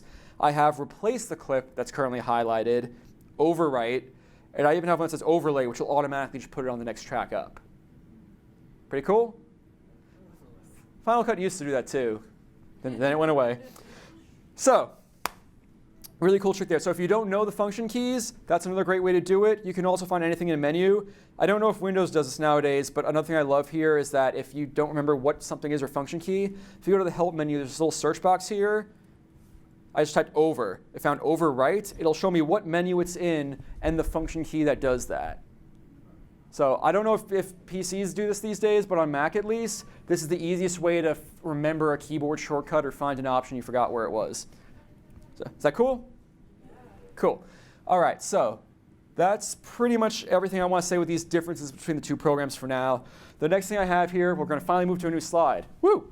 Is these are common keyboard shortcuts that are the same in both programs. No matter which software you're in, these are easy ways to navigate your footage here. So I'll do the demo here. I'll do this piece of video footage. Actually, I'm going to pick a different sequence I have here. This is this Walking Dead thing I had. So if I'm browsing through this piece of footage here, I can use the space bar in any program to play and pause. Easy peasy, same in like every video program ever. No big deal. Another trick is the J, K, and L keys on the keyboard, which are just right next to each other. If you keep your 3 fingers on J, K, and L, K, the one in the middle, is a pause button. All it does is pause. If you hit L, the one on the right, it plays forwards. If you hit J, the one on the left, it plays backwards. If you hit one of those 2 keys twice, it plays double speed, quadruple speed. And at any point when you're playing out of direction, just hit K and you can pause. Great fast way to scrub through a bunch of footage and find just the right point where you want to do an edit. Let's say you're trying to get very specific. Left and right arrow keys go frame by frame, 1 frame at a time. If I'm trying to get through a little faster, up and down on the keyboard go to the next edit or previous edit. See right there I'm going between those different edits I have? Make sense? Cool. And then in either program, if let's say you have to mark something, like there's a thing you have to fix, or in your source monitor here, there's like, hey, here's the part where Nick picks his nose. You can put the playhead somewhere, and if you hit the M key, I'll zoom in a little bit to make this a little clearer. If you hit the M key, you see that little green arrow that just showed up? That's a marker. If I hit M again without moving the playhead, I get a dialog box where I can name that marker, I can put comments on it. I can even say he's picking his nose for 4 seconds and 22 frames of video, and hit nose, enter, and I now have a region marked with that marker to let me know if I want to find him picking his nose. And the cool part is I can go down here to the search box. This is on a source clip. I can type in nose, and it will show me the clip where he was picking his nose. So, is that cool? Awesome. And you can do that in both Final Cut and Premiere. M for marker, a second time to label it, give more details. And if I want, and I can also double click an existing marker to bring that back up, and I can delete from here too. Cool, right? So, common things. That's the end of the editing segment for now. Does everyone feel like they can take on the world? Yes. All right. I know we went a little bit long. It's 8:15 right now. Is everyone still okay? Is anyone in a rush to get out of here? Okay. Okay. I'm giving 3 of you a ride home, so so you guys are stuck. So we're most of the way through now. I will say we're pretty far along. I was hoping to be at this part at 7:45, so we are behind. So I do apologize for that. I'm going to try to speed some of this up because this is a very complicated topic. Again, I'm just going to do that little dipping the toe kind of thing. And we probably won't do a full demo of this, but I'll give you guys the idea and the information you need to know to, at least what you need to know to Google later on. So color correction. Everyone edits video these days. There's 800,000 kids on YouTube all doing it, in varying degrees of quality. How do you set yourself apart? First way is with shooting good footage. Most people are just doing selfie cam on their iPhone, and for the love of God, they're shooting vertical video. I hate vertical video. It sucks. That being said, so shooting good footage is one way to set yourself apart. Bringing in some basic lighting is another great way to set yourself apart. Those 2 things alone will make you look a lot more professional. If, let's say, you shoot something that isn't great and you need to nudge something along in post a little bit, perhaps, or a better example, let's say you shot some footage on 2 different cameras. I don't care what settings you put on these 2 different cameras, they are not going to look alike, even if you use the exact same settings. Color correction will let you clean all of that up, make things match better. And it's a very hard thing to do well, but the people who do are making a lot of money right now. If you're good at color correction, you can do almost as much to enhance a shot as a visual effects artist can in many cases. So, remember before we had, this was that shot we had of Nick, again, shot on the big fancy film cinema camera. This is what I showed you. I kind of lied again. This isn't what that shot looked like when we brought it in from the camera. Watch carefully because this is what that shot looked like when we brought it in from the camera. So, one of the differences between a cinema camera, and there are some DSLR level cameras that can do this too, is they shoot what's called log footage. By default, log footage has less saturation, meaning it's less colorful, the colors are less intense, and less contrast. The distance from the darkest to the lightest point of the image are much closer together. Cameras, the way we're used to seeing them, your iPhone, the little Sony camera you bought at Best Buy, and most of what we see really at the end of the day on TV and whatnot, most people's TVs are not logged. There's something called Rec 709. Don't ask me what it means, I don't know. That's what they call it though, it's Rec 709. It's what's referred to as a color space. It's basically like a standard for color. So everyone's TVs are probably Rec 709. It's all about color and contrast really. It's not the same as high def and 4K, it's a totally different thing. So Rec 709 is what everyone has, is what everyone looks at. So why would we shoot in this other thing called log? So Rec 709 footage and what we kind of color corrected the log footage to look like, basically the darkest part of the image, these shadows here for example, is all the way basically at the 0 points on the scale of the darkest thing the camera can capture to the lightest thing the camera can capture, these being highlights. So you see this light source up here in the video, it's kind of a little bit glowy. This is very bright. This is like the brightest thing the camera could capture. It might have even been brighter than what the camera was properly able to capture.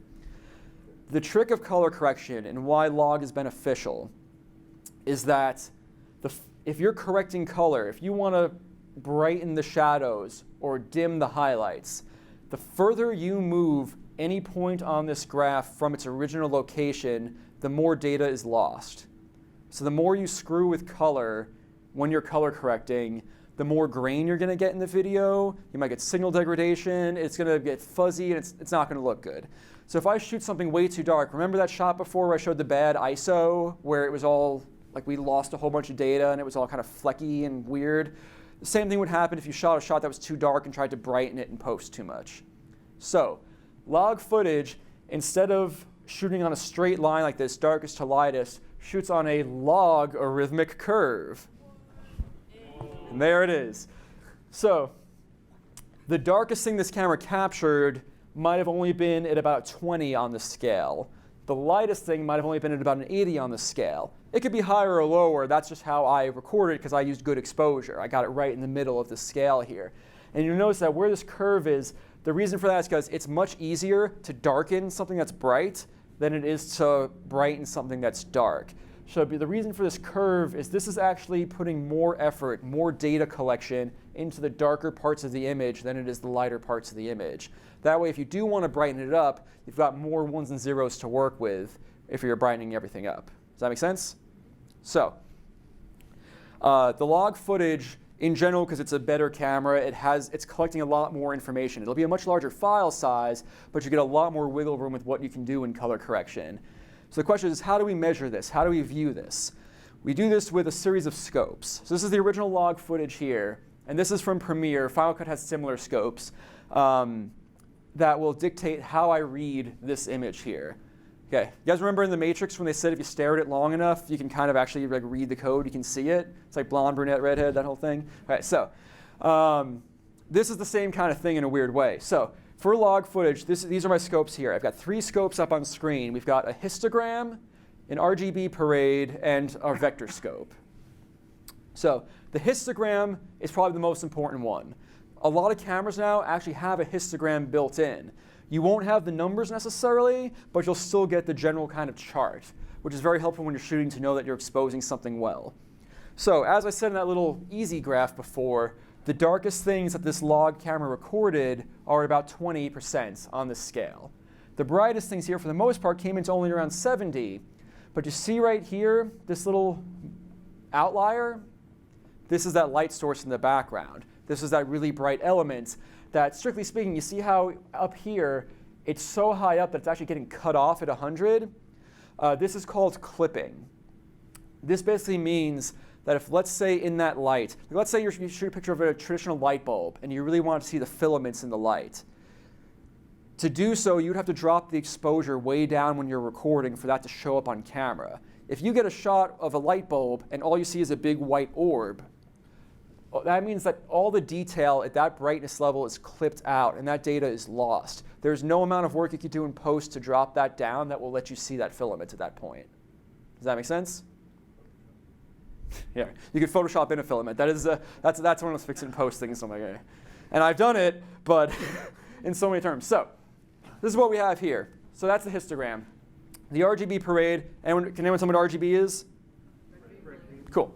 Those are the three colors that make up all video signals. Photo also. Anything digital is red, green, and blue. This just basically shows you that the color balance of those three channels is all lined up pretty nicely right now. If I had a shot that I didn't white balance correctly and it came out looking really blue, for example, this portion of the RGB parade would be higher probably than the rest of these would. That I don't use very often. I just have a demo in here that'll make it make sense in a minute. The vector scope is the saturation. That is how extreme the colors are, how saturated the colors are. You see, because this is very desaturated, it's very kind of dim, the color, that this is kind of all near the middle here. It's not stretched out very far. This is what the scopes look like for a piece of log footage here. Okay, that's that shot. If you keep looking at the scopes here, I'm going to go to the shot from the DSLR camera, the Rec 709 footage here, and just watch what happens to the scopes. See that new spread?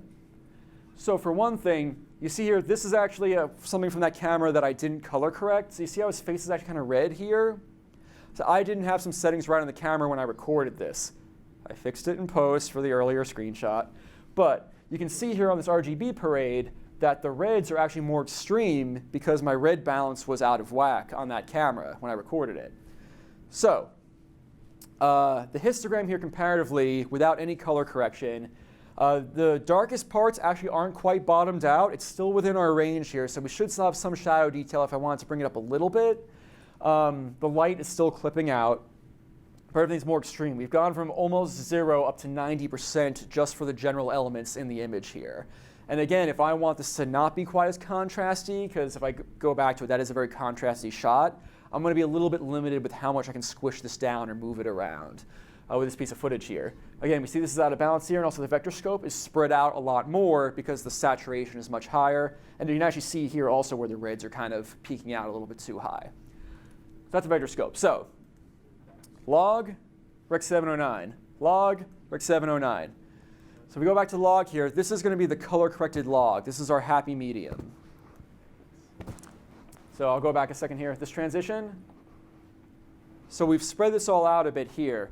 Now, whereas the Rec 709 footage, this guy was up to about 90 here. We have it only about 80. I chose to not, to kind of pick how much I did the levels here.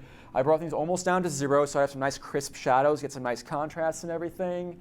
But the faces, anything that isn't a light source, is kind of under 80. It's like a nice comfortable level. The light source is still high, but that's fine. It's a light. It's supposed to be bright.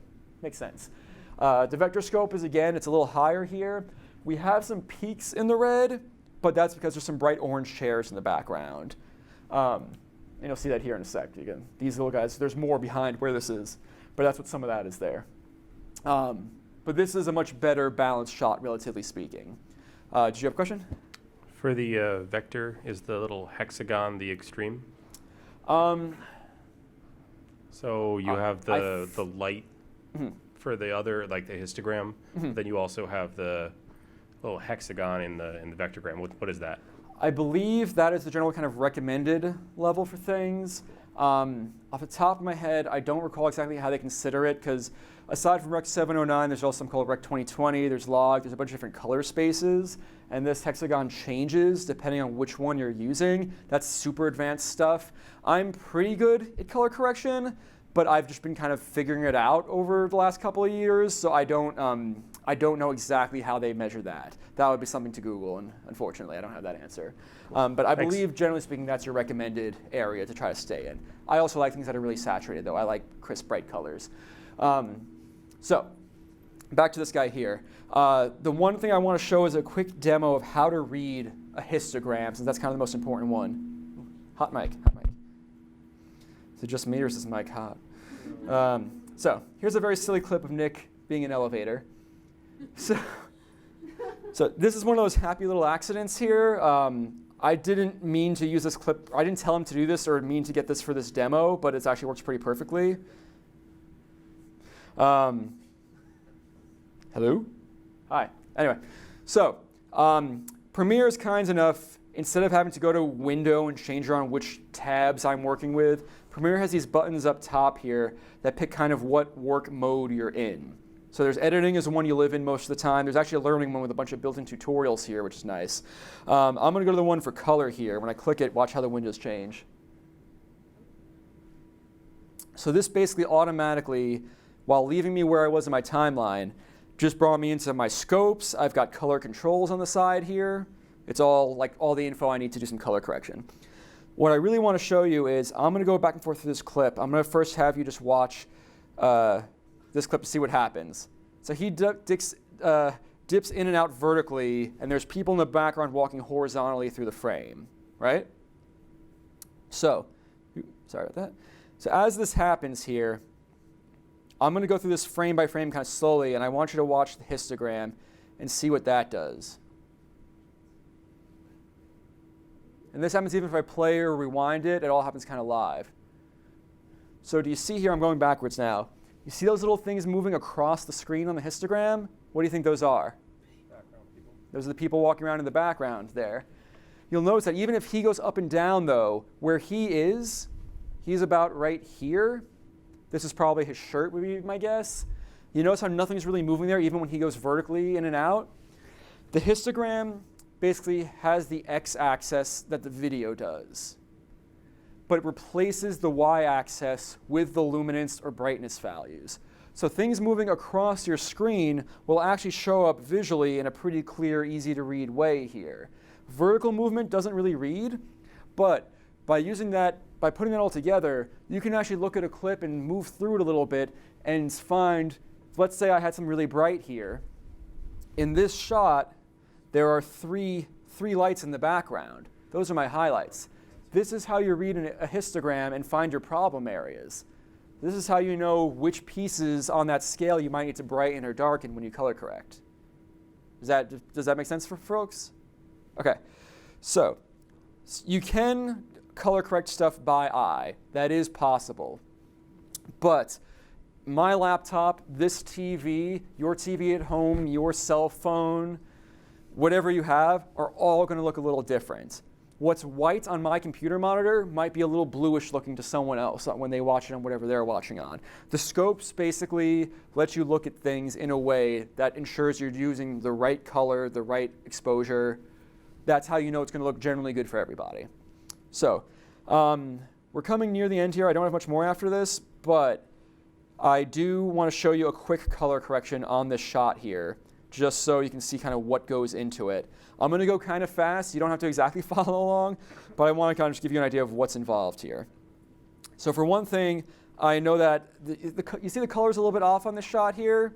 Like if I look at this RGB parade, you see the blue is kind of off from everything else. So I know some things need to be kind of cleaned up a little bit. So the easiest kind of color things here, and I think even like iMovie, iPhoto have these same controls here. You've got something such as your color temperature here. So I can actually warm this up, and you'll see the blue on the RGB parade is kind of getting back in line with everything else, but some other things are getting thrown off.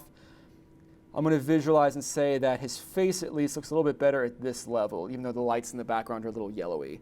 In this here, I just slapped the light right back on the camera so we can get a quick shot. This is for a different demo.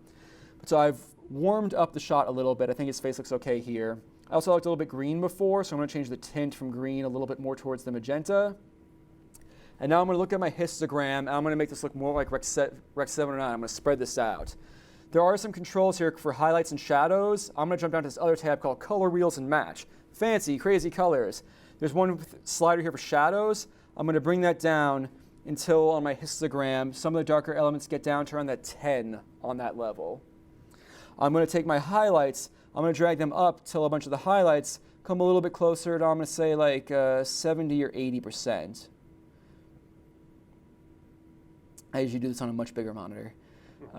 So some of my highlights here from the backdrop are a bit higher now. I'll get them up to maybe 80 or so. The lights are a lost cause. They're already really high, so I'm not going to play with that too much. And there's a little button here I can toggle. So this is just what I've done so far. I'll toggle it off, on, off, on. So that's just so far. Now, to me, some of it still looks a little too warm, so I'm going to dial back that color temperature change I did before. Clean that up a little bit here. That's a little better. And now I want to punch that contrast a little bit more. Separate from those highlights and shadows that I did a second ago, there's also a thing here for whites and blacks. Those are the most extremes in that color graph here. So I didn't want all my shadows to be at absolute 0. I just wanted the most dark parts of it to be down there. So I'm going to grab the blacks, and I'm going to take that down till the bottom of my histogram just kisses that 0 line right about there. And even if I'm just going to undo and redo, you see in the shot how much that affected just right there? And before, after. And I can do the same thing if I want. I can bring the highlights or the whites up a little bit more, make them a little bit more extreme. And just that alone, I've taken this much closer to what Rec. 709 does from before to after. So I've corrected an imbalance in my color. I've increased the contrast of the shot. And I can also grab this little saturation slider here and just bring that up, and I can actually see the vector scope right now is getting bigger and smaller. That's just by increasing saturation of the shot. And if I want to get really advanced, I could say, now this looks a little bit too red for me, so I can come back to these wheels here and drag it in the opposite direction of red, and blah, blah, blah, blah, blah, and do this guy a little bit too here, and also make that a little warmer down there. I've done a whole bunch of work right there in, 3 minutes? Done a ton of work to make that shot look way better. So that's the power of color correction in a nutshell. So color correction is a tool that I would use to make my footage look good. There's also a common phrase called color grading. A lot of people use those two phrases interchangeably, but in my opinion, there's a difference. Color correction is what you do to make your footage look good. That's how you get the bland, lame footage to look like this. That's how you make the GoPro look like the cinema camera, how you make the cinema camera look like the DSLR. That's how you bring all your different clips in your timeline to match each other and look what you would say is good. But what if you want to make your footage look cool? Does everyone see a difference between these two pictures here? So, color grading is more about applying a look or style to your video. Who here has ever seen a Michael Bay movie? Doesn't this one look a lot more like a Michael Bay movie than this one does right here? So, in color correction, color grading, there's something called a LUT, or a lookup table, L-U-T. A LUT is kind of like a template for color adjustments. There are LUTs that will do all that work I just did in 3 minutes in about 5 seconds. So I can go download a LUT that says, I want to take the log footage from this specific model camera and make it look like Rec. 709. There's even one of those built into this camera, so I can get a sneak preview of what my footage will look like after I color correct it. But it's baked in. It's one setting. So if I won't have any control if I apply a LUT to say how much I want my shadows versus my pitch blacks to look in relation to each other, if that makes sense.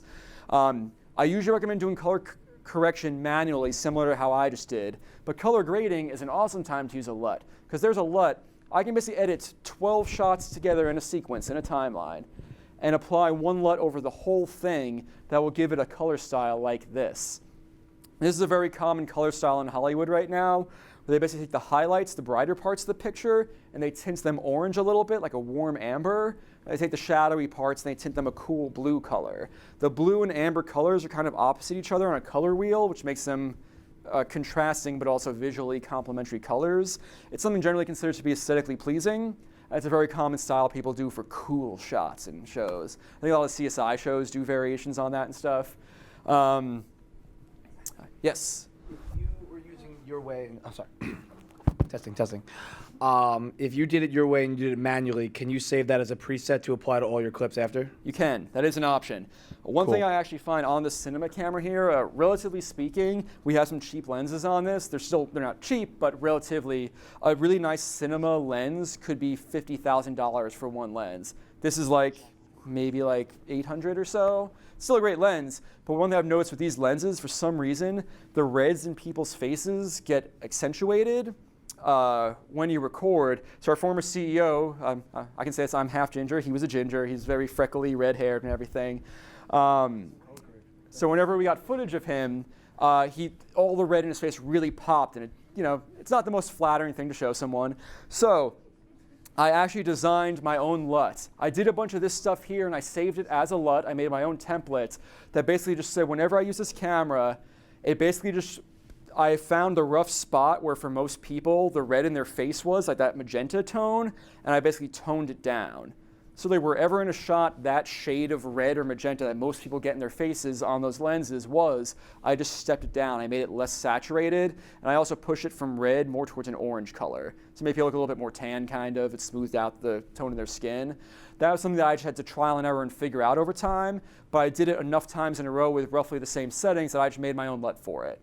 So if I wanted to, I could just put the time in to manage. Huh? You have an anti-ginger nut. Basically, yeah. Just making sure we're on the same page. But for anyone who gets a little red-faced with me, I'm sure I'm a little red-faced right now because I've been talking for 2 hours. But yeah, so I could spend some time manually doing the contrast and everything like I just did. And when it comes time to do that skin fix, I can just throw the LUT on for that. I don't have to sit there and manually tweak all the settings again. So it saves myself a half hour per shot in some cases. So that's that. So color grading is really cool. You saw that before I had that little Walking Dead intro sequence we did. That was all heavily color graded. Again, moving really fast here because I want to get us out of here soon. Each of these shots I have in the sequence here. So each of these shots by itself, if I open up the individual clip, there's already quite a bit of color correction done on these individual clips. And that was just done to make them look like each other and to make them look like they were all shot like with good lighting and stuff like that, etc. I then went on a completely separate layer. And you see this big pink clip that's spanning everything? This was a final color grade I did. This one, instead of doing a LUT, I actually did something a little bit different, which was interesting. This is a file I found on Google by downloading grungy texture on Google Images. It's a shitty brown color that I basically said, because the show was always really grungy looking, I took this shot, I put it on top of the entire timeline, and I just blurred it. And if I can actually turn it off and on here, so if you're looking at this window here, that's off, that's on, off, on. Even as I play, you can see where I turn it off and on. I did a couple other things besides blurring it. There's something called blending modes in there, which I won't get into right this second. But I found just a texture that I thought gave me some interesting shadows and highlights over my whole shot. And again, I made a cool look just from stealing an image off Google Images. So that's color grading versus color correction. Look pretty cool? Yeah. All right. Now, I already showed you some cool shit. Who wants to see some more cool shit? Yes, okay. These may not be as cool as that. This is the quick little tidbits I have for the tail end here. I'm going to speed through these a little bit. You asked a question before about zooming in on clips. I did. Remember I call that punch-ins? Yeah. Here's punch-ins. So, I've got the iPhone in my pocket, this big fancy camera here, both shoot 4K. Honestly, every TV in this room, despite being massive, these are all just HD TVs. These are not 4K. These are high definition. They're 1080 TVs. 1080, when I say that, that's high definition. That means 1080 vertical pixels, vertical dots making up the image here. 4K comparatively is technically 4 times HD, but not vertically or horizontally. HD footage is 2160 vertically and 3840 horizontally. That's 4K. HD is 1920 by 1080. So vertically, it's actually twice the amount of pixels. Horizontally is twice. So on a square footage, or square pixels area, I guess, it is 4 times HD. So what this means is you don't want to take 4K and blow it up 4 times. It won't actually look good. But if you take a piece of 4K footage, you want to zoom in on it here. I'm going to go back to this demo here. So I have 2 sequences here. I have just tabs open for them. I have a 1080 demo sequence and a 4K demo sequence. So if I take this 1080 sequence and want to put a 4K clip onto that sequence, I'm going to find one here real quick. Okay, we're going to grab this one here. I'm going to do an in to an out. I'll take a slightly longer segment than usual. Okay, so I took a longer chunk of this. I'm going to drag and drop it down to here.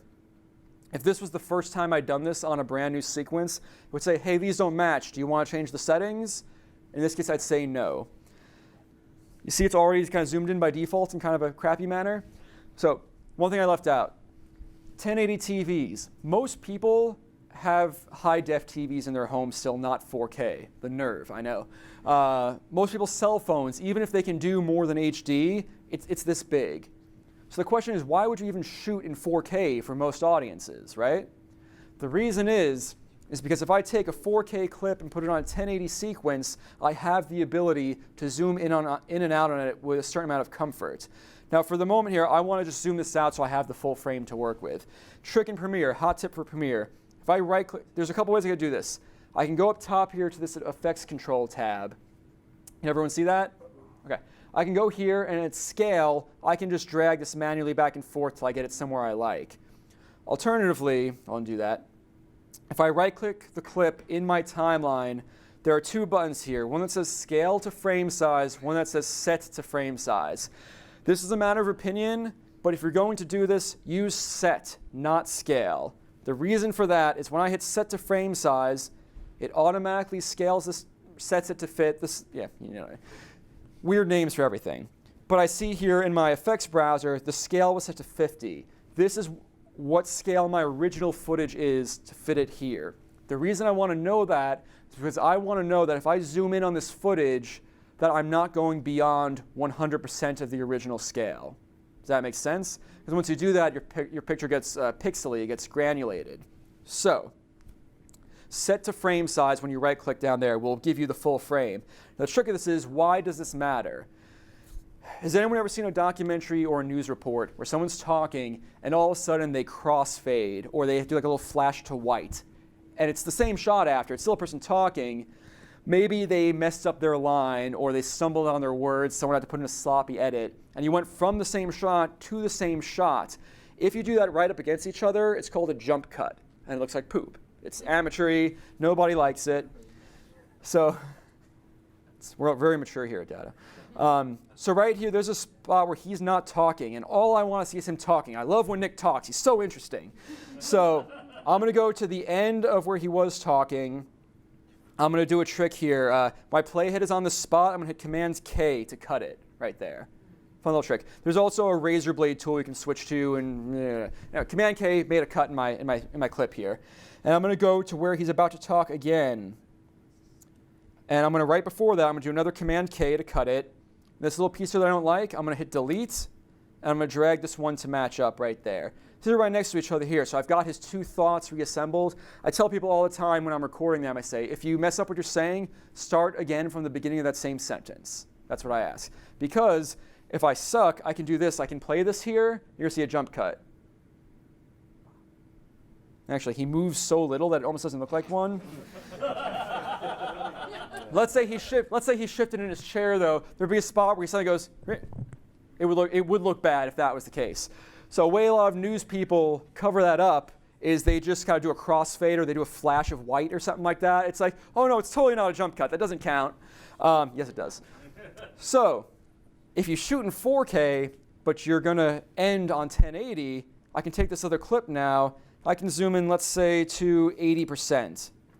Now, this is as if I had two cameras. I had a wide camera and a close-up camera. It's two different shots. That's not a jump cut at all.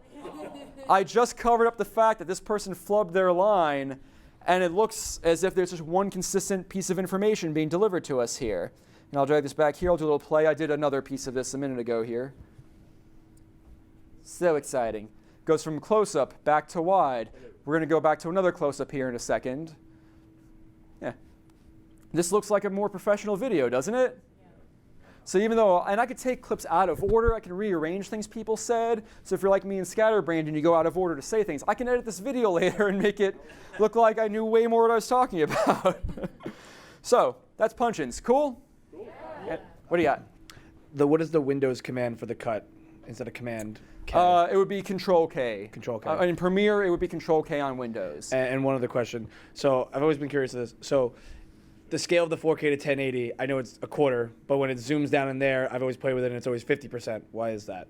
Because I'll go back a couple slides in here. Yeah, bills. I made them all fancy now. Because in any given direction, this is really only double HD. Okay. So that's why when you scale it down, it's only 50%. So it's only in the square footage sense it's for. Exactly. Okay. So you want to make sure that if you are blowing up, you're not blowing up more than 2x. Okay. Make sense? Cool. Cool. So that was punch-ins. This is one of my favorite things I can say here. This is the only other thing I can speak at length about. I'm going to try to keep it really short and just show an example of what I mean. Every scene has tempo and rhythm. This is something I know people who've edited for a long time sometimes don't get. And in my opinion, this is what sets a lot of good editors apart from a lot of okay editors. Who here has ever listened to music? If I don't see a hand up, I will. Chris.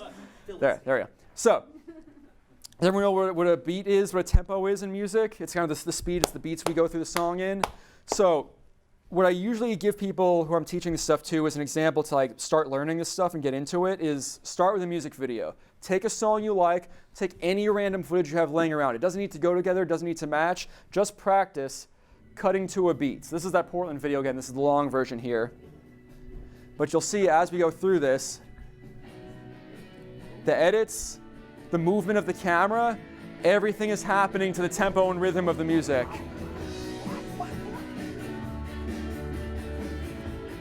I did this 2 years ago.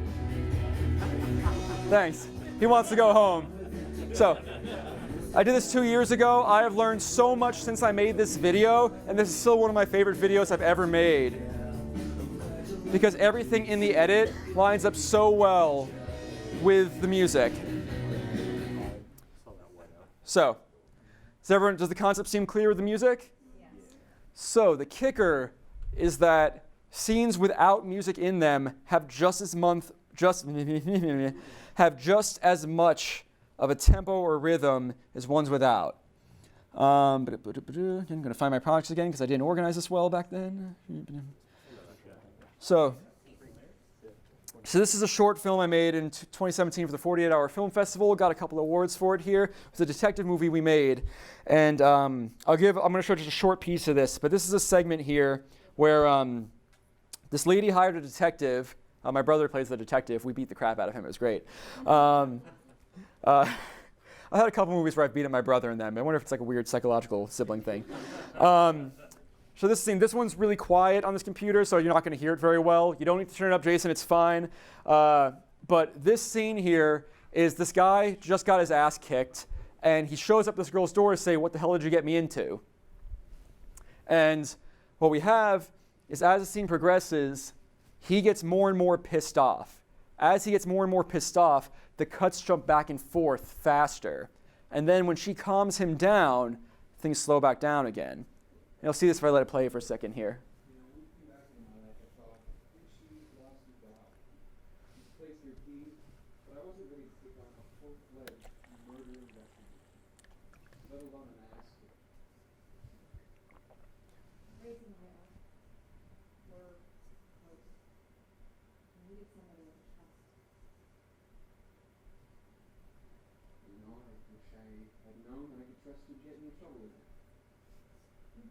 I don't even know this girl, all right? I don't need any of this shit, Claire.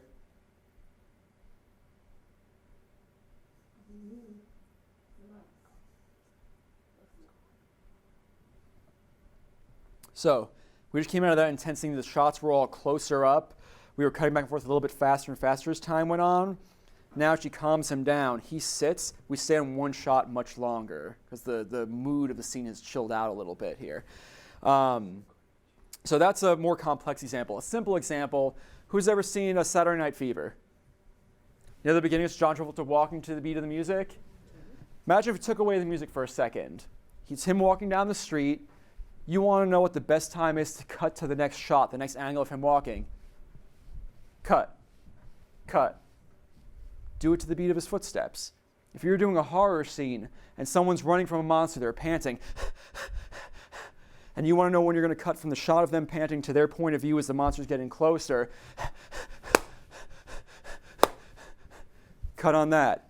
Everything you shoot, everything you edit has a rhythm or a tempo to it. Use that. It will make anything you edit look so much better. It's a more abstract concept, but it comes into play in almost anything. I'm going to keep going here to wrap us up. I said I would mention some exceptions to some of the rules we mentioned earlier. I implore you, learn the rules, learn to do them well, and then learn to break them. Famous examples of people who break rules. I'm just going to touch the rule of thirds for a second.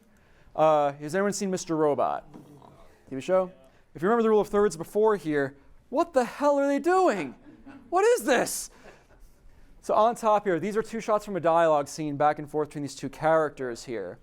This is something called short-sighting your character. You're putting them in the opposite space where they'd usually be in the rule of thirds. And the effect this gives that even though these people are having a conversation with each other, they're isolated from each other.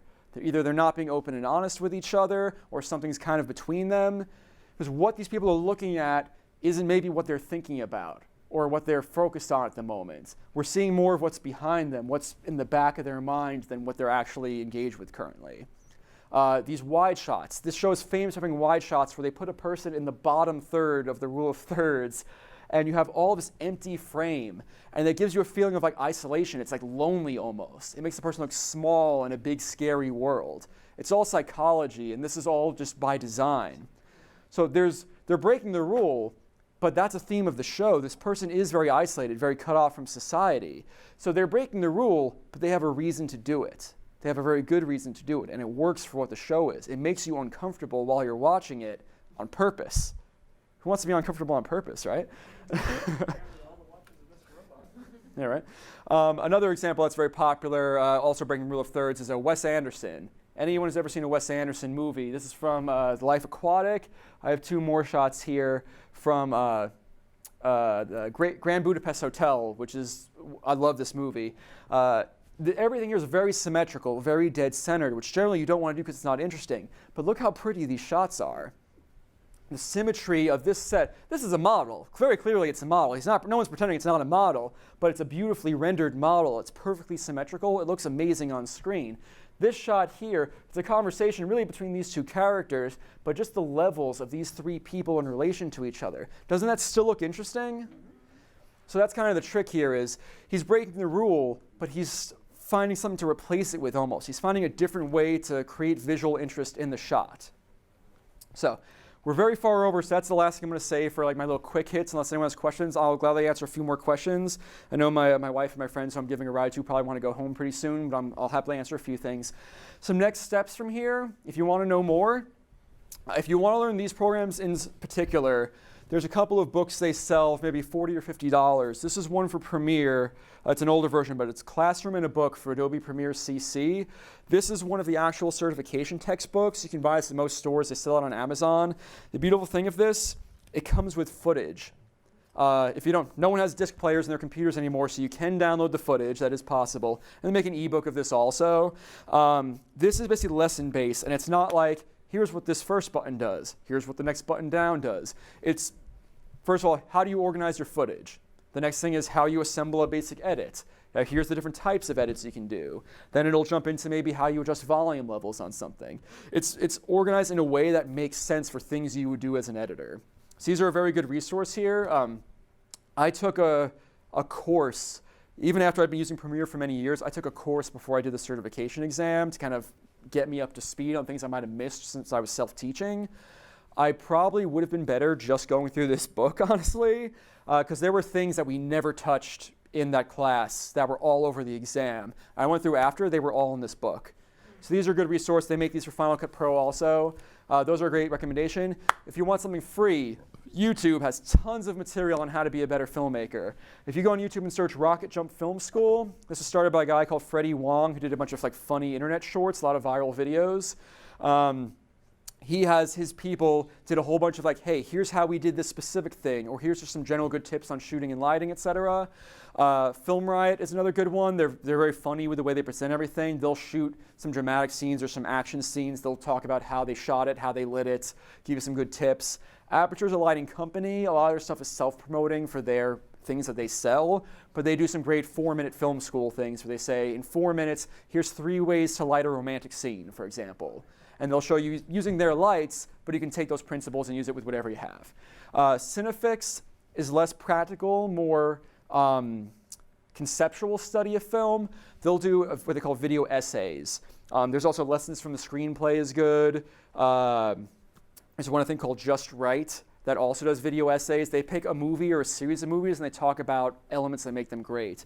Cinefix will do like the top 10 best close-ups in cinema history, which sounds really pedantic kind of. But what they do is they don't say, I like this one, but I like this one better, and so on and so on.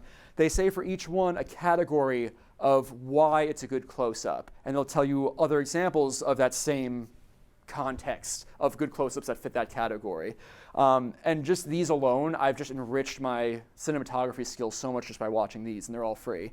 If you want to spend a little bit of money, a subscription to lynda.com, aka LinkedIn Learning, they have tons of courses, some hours and hours long, that will deep dive into Premiere or just color correction or lighting.